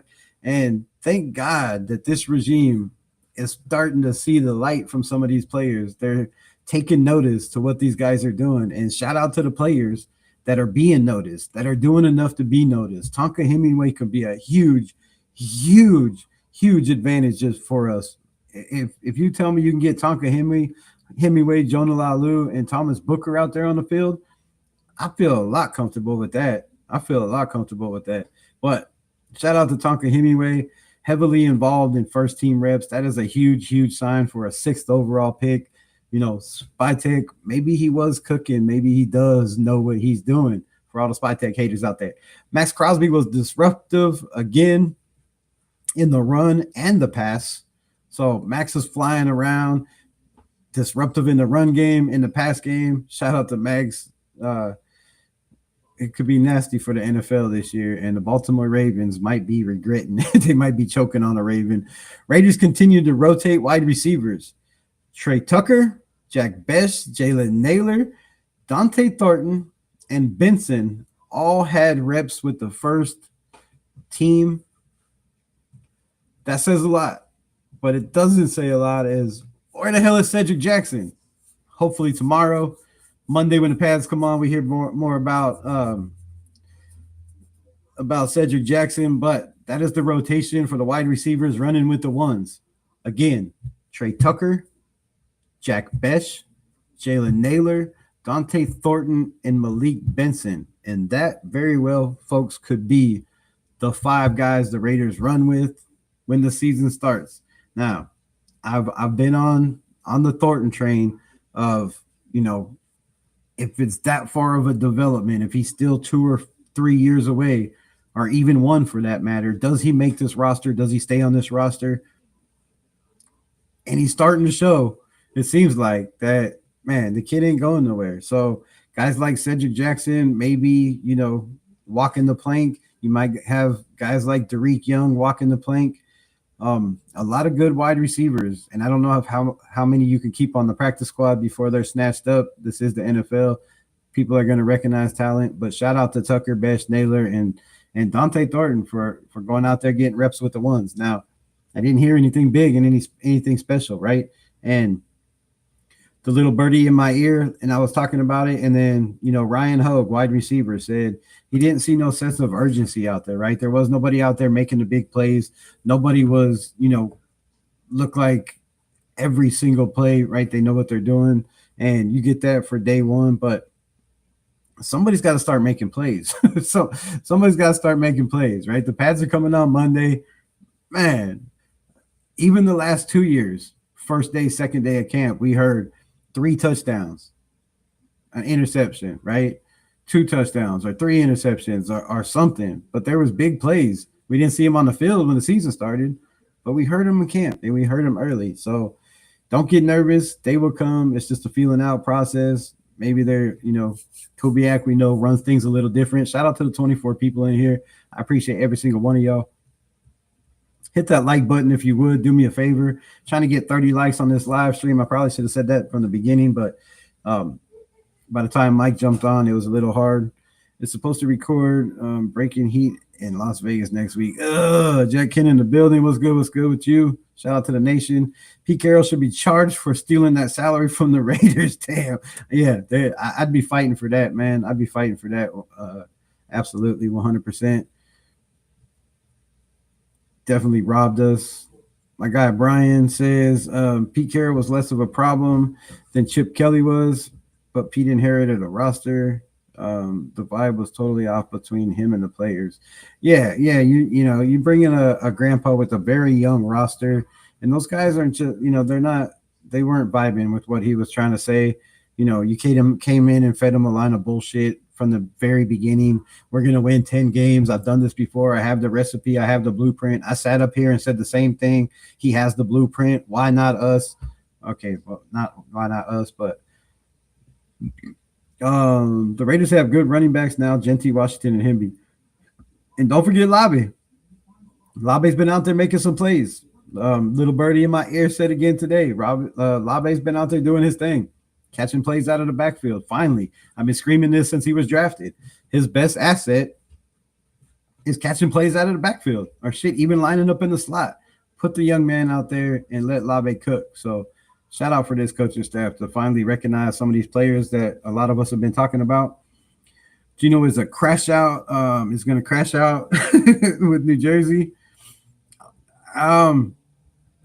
Gino's got something to prove, man. I hope for his sake, right? I hate to see anybody fail. And I hate to see anybody fail because of others. That's the worst, right? When people try to hold you down or, do things to try to take away what you've earned. That's rough. That's rough for Gino. So he's got a hell of an offensive line over there. Coaches, I really don't know how they're going to gel or how they're going to work, but a whole bunch of first and second round picks over there, and the talent is there. The talent is definitely there. Gino's just got to get out of his head and play football. But again, I've never really thought Gino was a good quarterback.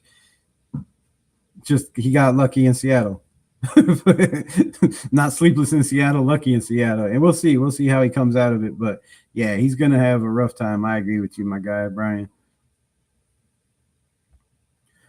You're still way zoomed on the shorter view. Not sure if you knew that. Yeah, I don't know. It's all good.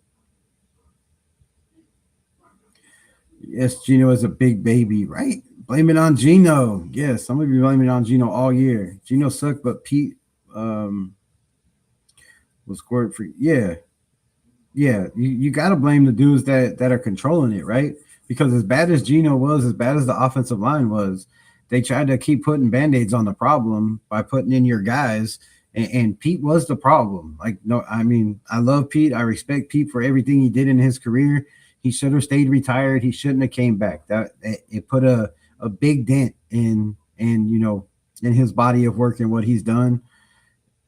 Should have never happened. It should have never happened, in my opinion. It just, he was trying to do things the way he's done it his whole career, and bringing in guys like Stone Forsythe and not letting the young guys at least get a chance until it was too late was a bad look. All of it was a bad look. Having your son as the offensive line coach, I said from day one, this is bad.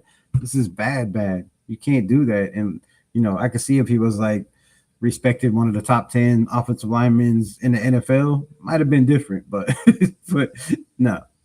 There's a reason. If you look at his resume, every year it's a new job. And some of those years it was 2 different jobs. There's a reason for that. Nothing against Brendan Carroll. Just wasn't qualified. Enough. They should look more to the back of Jamarcus Russell and his work habits. Yeah, the background for Jamarcus and his work habits were very, very bad. Very bad. And Mendoza's different than that, right? Mendoza wants to be the best. But I've talked about this on this channel till I'm blue in the face, right? Mendoza is the problem. He's struggling right now. And I know people are going to be like, what do you mean? How is he the problem, right? He's the problem. He's a thinker. Obviously, anyways, you can tell by the way the man talks, the way he processes things, right? He wants to be perfect. He said it himself. He has to know the schematics of the play, why to play, why are we calling this play against this defense? How's the play going to work? Why does it work? Like, he wants to know everything. And when you want that much detail and you're trying to learn a playbook, that's hindering, your improvement or your recollection of the playbook, in my opinion, right? You're not focusing on learning the playbook. You want to know, okay, I figured out this play, but now how does it work? Let's break it all down. And that's taking longer. That's going to take a lot longer instead of just saying, all right, I learned this play. This is why. But when you have to know, the ins and outs, why are you calling this play against this defense?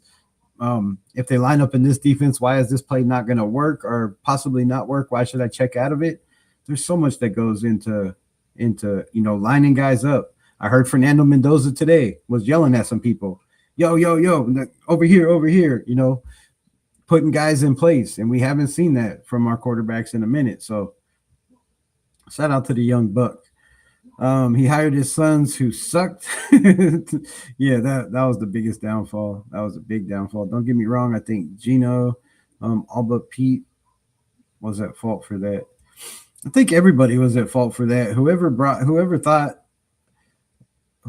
letting whoever hired Chip Kelly and whoever hired Pete Carroll and whoever hired, it seemed like there was too many people hiring too many people instead of the correct people making the decision. The general manager, let the general manager cook. That's why you hire him. You hire him to bring in people that he feels can come in and run what his identity and his version of what the Las Vegas Raiders should be. And you can't have that version when you have a Mark Davis over your shoulder, a Tom Brady over your shoulder, and 15 minority owners all wanting to have a piece in how they think this franchise should run, how they think the future should go, how they think the development of the future should go, right? That's hard for Spy Tech.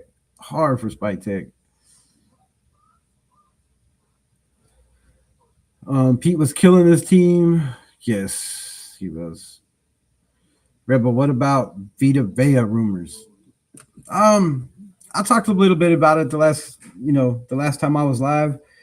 I feel like if you can get him for the right price, you go get a Vita Vea, but at 31, I'm not paying the guy $60 million for a 3-year contract, or even, I'm not paying him what he's getting now, $17 million. He wants a contract. He wants more money, obviously, is why he wants out of Tampa. And maybe he doesn't want more money. I'm not, I don't know. Maybe he just wants that guaranteed money. And if that's the case, the Raiders should give him that guaranteed money. We have no problem signing him for a 1-year deal for the $17 million he's owed. And I'm sure they wouldn't have a problem probably eating, part of that dead cap money to get him. But the question is, what do you trade for him? Do you give up draft picks? Do you give up young talent that you can possibly develop in the next year or two over a player that, might not be in the league in a year or two? You never know. You never know. So I think he would be a huge difference maker on this defensive line. You finally have somebody that consistently get to the quarterback. We've seen the first 2 years with Christian Wilkins, what it did for Max Crosby in those first 2 years, right? He was a menace, in the first 2 games. So I believe he would help, but the price has to be right. Sacktown Mike, what's good? Been a minute, my family. Appreciate you in the building. All against Brendan Carroll. Say aye. Say aye. Yeah, all 3 Carrolls. A lot of people were forgetting that Nate Carroll was the passing game coordinator. He was heavily involved in the offense and the play calling as well with the headset on. So the Tokyo Hotel, now the international pathway player. I'm not sure, Kenna. I'm gonna have to look that up. Hold on. Let me ask.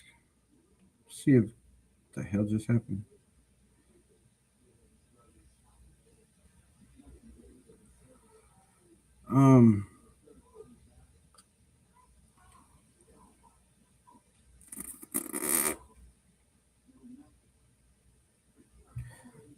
Does kicker for the Las Vegas Raiders, Tokyo Toe, qualify for the international pathway player?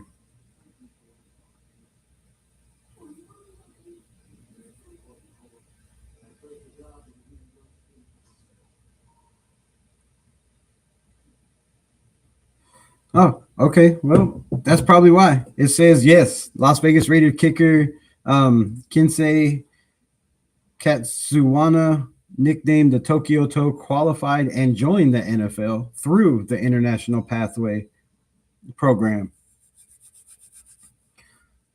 So if he came in through, he probably is that guy, which is probably why they moved on from Lackey Tassie. G-Fam was good, my brother. Good to see you. Good to see you.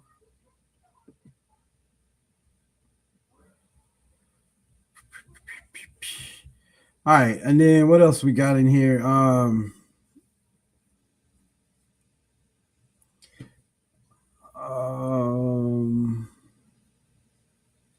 Somebody said, my eyes, it seemed like Fernando Mendoza looked much faster than Kirk Cousins in drop back passes and in rollouts.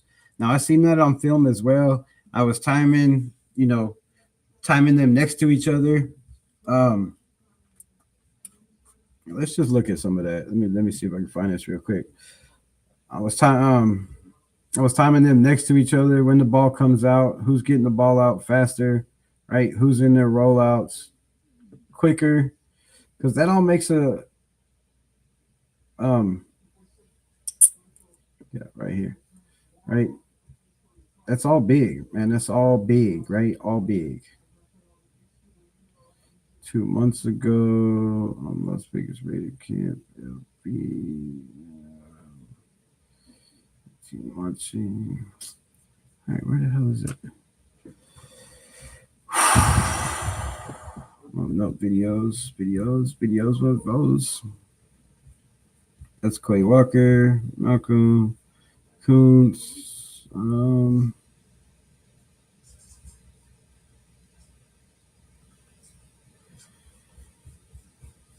Damn it, I had it pulled up yesterday, but I didn't go live. I had some shit come up.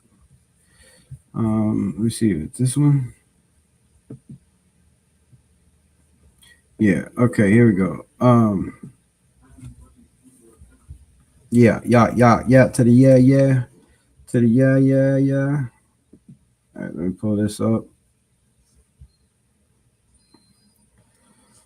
Oh wait, I still have something pulled up. Damn. Stop sharing. I need fed and just wrapped up camp. Nope. I need a window. I need this one. No audio. Voila. To the la. All right, damn it. I can't see. No. Fuck.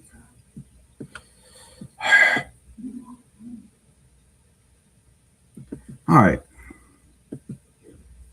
Try to blow this up for y'all so you can see better. You can see better.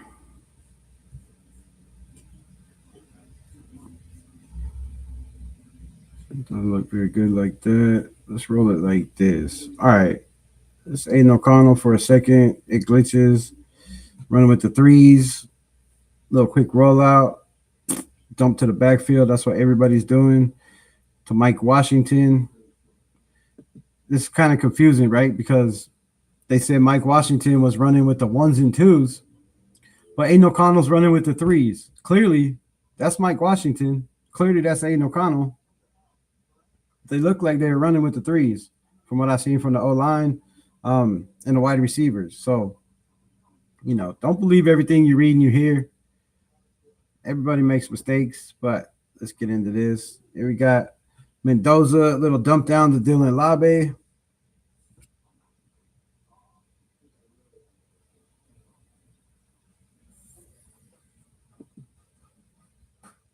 Mendoza dabbing everybody up, trying to earn the respect. He is way bigger than Dylan Labe.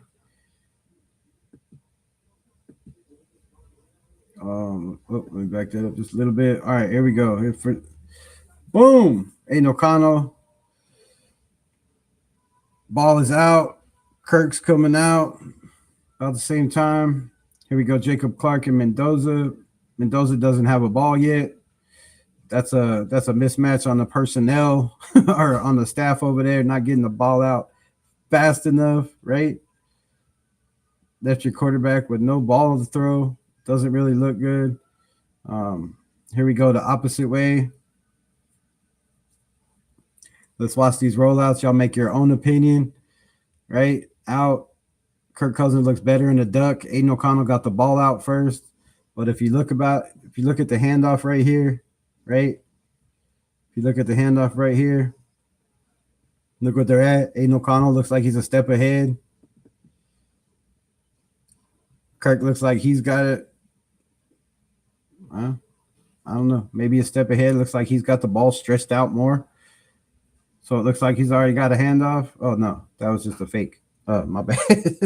I'm blind. I can't see.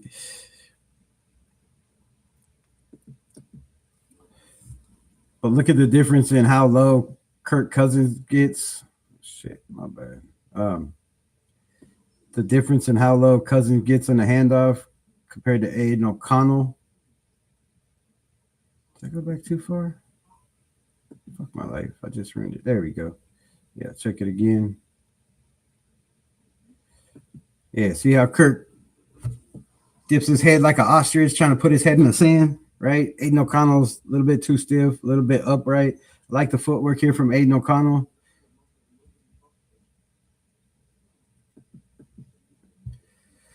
Nice wide base. Look, Aiden O'Connell ready to throw. Kirk Cousins got his feet together, leaning forward. Just look like Aiden O'Connell's ready, a little bit more ready. Yeah, see the ball's out. Kirk's still getting his little step. So it just seems to me like he's just a little bit behind than all these quarterbacks, right? From what I'm seeing. And then we have we have Mendoza, Jacob Clark. Look at the difference between the handoff here. Look at the difference between the handoff here. I want you to pay attention to the footwork. Okay, not this one. I went too far. My bad. Damn, this shit doesn't move very good. All right, there we go. Nope, that's Aiden. Okay.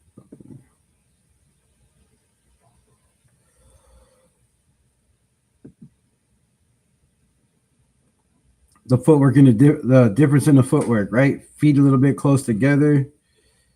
Mendoza, nice wide base.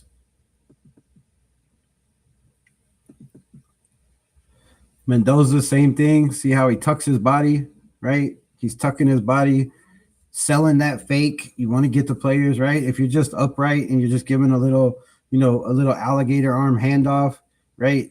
Nobody's going to bite on that. The defense sees that.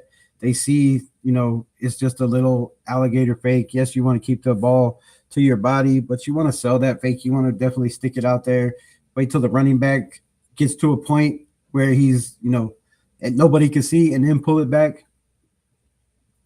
Cousins and Mendoza both do a great job of getting low, selling the fake, a little high from the other two, but then coming out of their break, right? Look at their steps. Look at the steps. Totally different. One's on, front foot is his left leg, front foot, left leg, but a lot more lower, a lot more bend.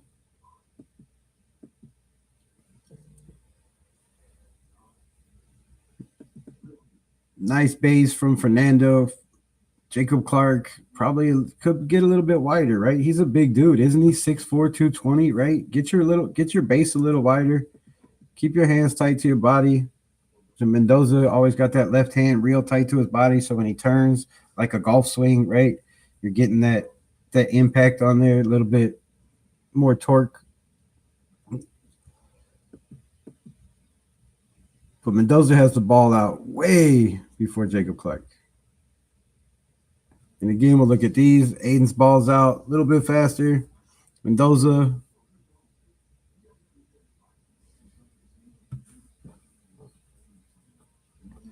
Ball's out quick. Looked like a little low, though. Looked like a little low. But when you're throwing to Dylan Labe, I can see that, right? He's not the biggest cat out there.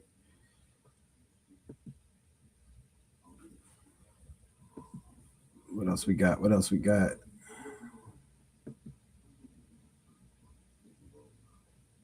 There's some more throws from the quarterbacks lining up in the gun, right? Kirk, quick decision that time, got the ball out. We couldn't see the other ball in the camera view. Only one quarterback going. I don't know what happened over here to Jacob Clark. I think he was getting a drink of water or something. I don't know. You got Mendoza and Clark. Oh, shit, I went back too far, I think. Nope, this is it. You got Aiden and Kurt. And then watch this. Pulling up right here. Where were you at? Where were you at, Jacob Clark? Mendoza said, I'm going, bro. Look, I'm going. You about missed your rep. I'm out. I'm done. So Jacob Clark misses his rep. He wasn't there in time. I don't know what happened over there, but that's not good. But they're quick to it, man. They're quick to it. Up and at 'em in practice. Here's a little bit more single throws, right? Here we go, Mendoza being told where the ball. Quick little two-read progression, get the ball out. Aiden O'Connell, same thing, little two-read progressions, ball out, nice throw. Back up to the line. I will say, bro, I can't lie. I got to be honest. The footwork is okay from Aiden. The base is great, but Mendoza's footwork is way better than Cousins, Aiden O'Connell's, and Jacob Clark's, in my opinion. Like, the steps are short, they're powerful, and for those long ass legs, you'd think he'd have longer strides, but he doesn't. Here's Kurt getting the ball out.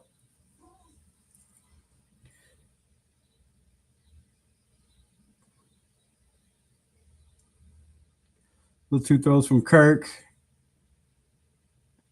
Nice little pass.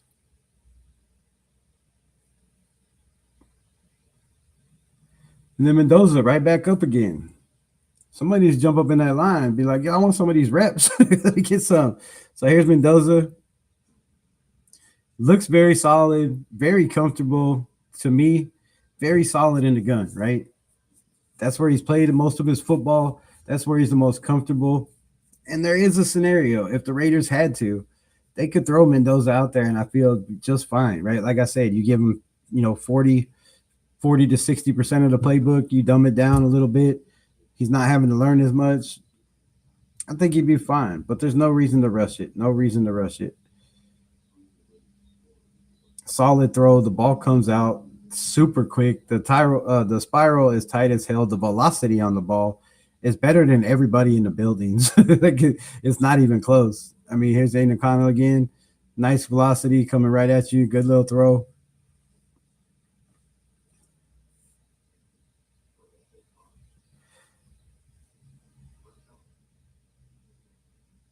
Nice little fake step up into the bucket and throw. So, man, all quarterbacks looking good. These guys are doing their job over there. Getting these guys prepared for, for the Cardinals. I guess the Cardinals is the first game, man. Shout out to 20 people still in the building. We've been here 2 hours and 24 minutes. I'm going to get off here, but that is the news. That is everything going on with the Las Vegas Raiders. Hemingway might end up putting together a very solid season. Some of the people are saying in the chats.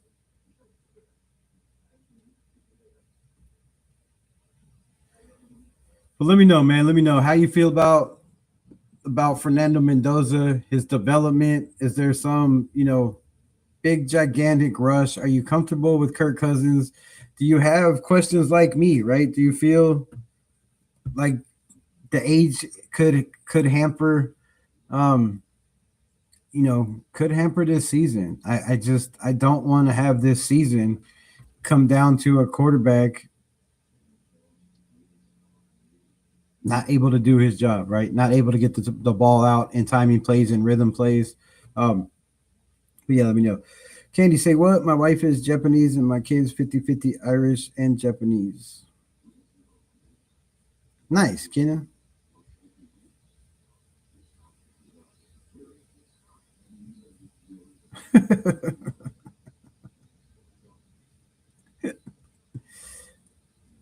Oh shit, y'all are crazy over here. I don't know about name, just production, right? Production from somebody. Give me some production. My guy Lawrence in the building. How is it going, my brother? How's everything going? Are you out of the hospital yet? How's the heart? Let me know how everything is going. Hope all is well. What else we got? Raider Mike in the building. What's good? That's why AOC is ass. That's why AOC that's why AOC equals ass on the couch. I don't know. We'll see. Mendoza is looking good out there. He is looking very good out there. He's every week seems to be, better and better in his progress. He's taking baby steps. The one thing I like about Fernando Mendoza is he's very honest, right? He's not going to come out and say, keep telling the nation, I'm not ready. When he's ready, he's going to tell us, right? He's going to tell us, man, I got the playbook down, right? I feel very comfortable in the system, right? He's going to be jumping around. The kid's going to be jumping out of his skin to get on the football field. He's a competitor, just like everybody else in that building, right? Like him or not, they're all competitors. Aiden O'Connell, Kirk Cousins, Jacob Clark, they all want to play. They all want to help this team win. And Fernando said one of the greatest things that a lot of people should take heed to, right? He said, I just want to win. Just win, baby. I'm good with whoever the starting quarterback is, right? I'm sure everybody in the building feels like it's Kirk Cousins, but anything can happen. So the fact that, right, he knows his role. He knows it's going to take time, and he's got a lot to prove. You got to go out and earn it. And if anybody can hate on Clint Kubiak and this staff or Spytech for making a quarterback earn it because he was picked first overall, it's a horrible look for us, in my opinion. I feel. Thanks, nephew, about the shout out. I live about an hour or so. You got a show, Sacktown? You should have been told me. Yeah, he's got a show. Well, he goes on other people's shows. You don't do shit by yourself, right, Sacktown? As soon as the Mandalorian has the full playbook down, he'll be in there starting. I believe that, God and family. I believe that. I don't, unless Kirk Cousins is just killing it, I don't see how you can keep the kid down for a season, right? I talked about it. I'm good with it if that's what they feel. I don't like it, right? I don't think it makes sense. I don't think it's the right thing to do. If this kid is ready, if Jacob Clark's ready, if Aiden O'Connell's ready, right? If Kirk Cousins, whoever it is, I just don't want our quarterback to be handed a job, right? If Kirk Cousins is not out there in the first 2-3 series he has making plays and looking bad, it's going to be a problem. People are going to be screaming, Mendoza. Good lines are always fun. Wait, what?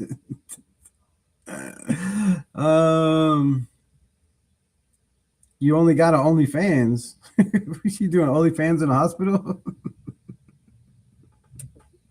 You got the nurses. You got the nurses signed up with their own subscription and shit. You're a freak, my guy Lawrence. You are a freak. If them trolls candy, you need good moderators. Get the timeouts. Unless you drop a super chats or paying for trolls. That's what I keep telling her. Just kick the trolls, man. It's not like YouTube's gonna stop sending people to your chat. Like, just sit there, have good mods, and just boot them. But you got to have mods that are good enough that they can get them out of the chat before she reads them. Because once she reads them, it's all over. It's all over. All over. Rule of thumb. Crazies must super chat or shut the fuck up. You reached 100K trolls? That's crazy. You shouldn't say that because some of them are followers or whatever, however you want to call it. Too many thirsty old men out there. Comes with the territory, right? Everybody's thirsty. 100K subscribers. Congrats. Yeah, congrats on 100K. You're a grinder. As long as YouTube keeps writing those checks, I guess you have just turned the other cheek. Shit, I wish they'd write me some checks. I don't have my own show. I'll be on Raiders football later. Check it out. Yeah, I need to get you. I need to pull you up, Sacktown Mike. Do you follow me on Instagram? I know I've asked this question before. I don't know how else to get a hold of you. So hit me up on Instagram, man, so we can get you on the show. I'd like to get you on. I need to get Kenna on. I got a lot of people I still need to get on. I keep bringing back the same old people because I forget about y'all, but I just don't have no way to set up the live. Well, I guess Kenna I do. I can get a hold of Kenna, but so yes, let me know when y'all are available. Jack Kenna, Mr. Sacktown, Lawrence, whoever else wants to come on. G-Fam, y'all want to come on? Let me know. Let me know what day I should do fan night pull up, right? I know my guy Steve wants to come in.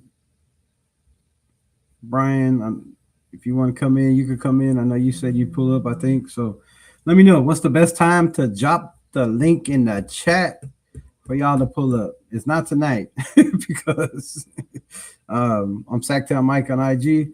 I'm pretty sure I follow you, man. I'm pretty sure I follow you, but I'll have to look it up. But yeah, man, we definitely need to link up, talk about the season, talk about everything's going. So that's all I got. Tonka Hemingway in the news, taking first team reps. Hezekiah Massis making a name for himself. Wide receivers are kind of scaring me. They haven't really stepped up. They've been running a lot of 12 personnel, but it's only day 3 of practice. So don't get too crazy. I'm too busy with my OnlyFans, or I would. Fucking God and family. You know, whatever it is, my brother, whatever it is, it's cool. It's all good. So yeah, y'all see the tip the plug. If you're picking up what I'm putting down, right? Tip your plug for all that Raiders content, news, info, behind the scenes, stuff you won't hear everywhere that they don't all tell you, right? Raiders. But yeah, man, that's the show. Shout out to Mike Dixon pulling up, gracing us with his presence. Shout out to everybody commenting. Hit them likes on the way out if you already haven't hit those likes. We were trying to get to 30 likes. I don't know how many we are, how many we got. I need a like counter on this damn thing if I'm gonna do stuff like that. Let me see if I can look on this real quick and see what we got.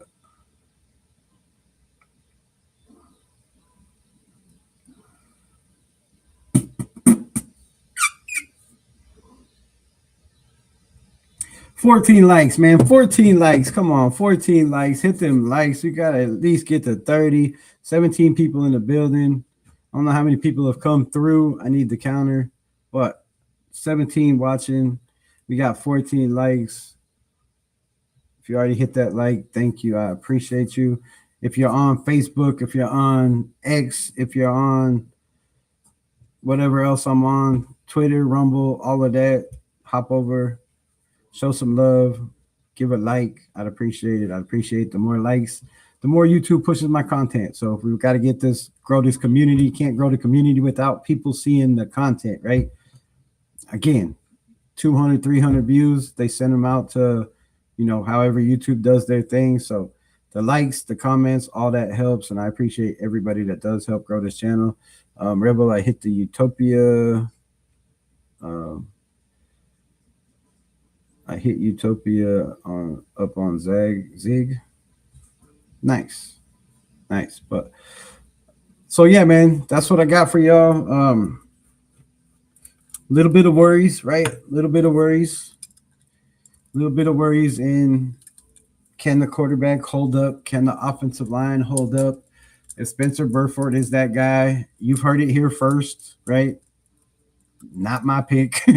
Just don't believe in Spencer Burford. Has nothing to do with the 49ers or where he came from. If Kirk Cousins is that guy, right? His body of work shows for itself. But how long can he be that guy? How long can he hold up? Can he do it at a high level? All questions I have, all questions that will soon be answered. We will be again August 20th in Houston. I do believe I'm going to be there for the practice as well as the game. I do believe so. Let's keep these lights on, fam. Raiders. Shout out to G fam in the building. Appreciate you for the $5 holler, my brother.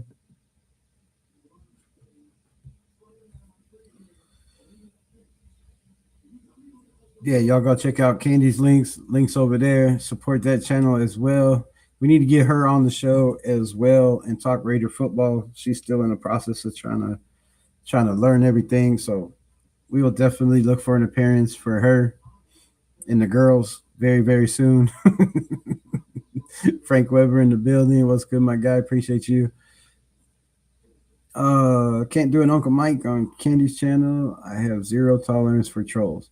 Right? Yeah, I can't go on there either, man. That's why you never see me in there, because I just be sitting there kicking people out and then cussing people out, and then that doesn't help the channel. So shout out to the 18 people that are still here, man. I appreciate y'all.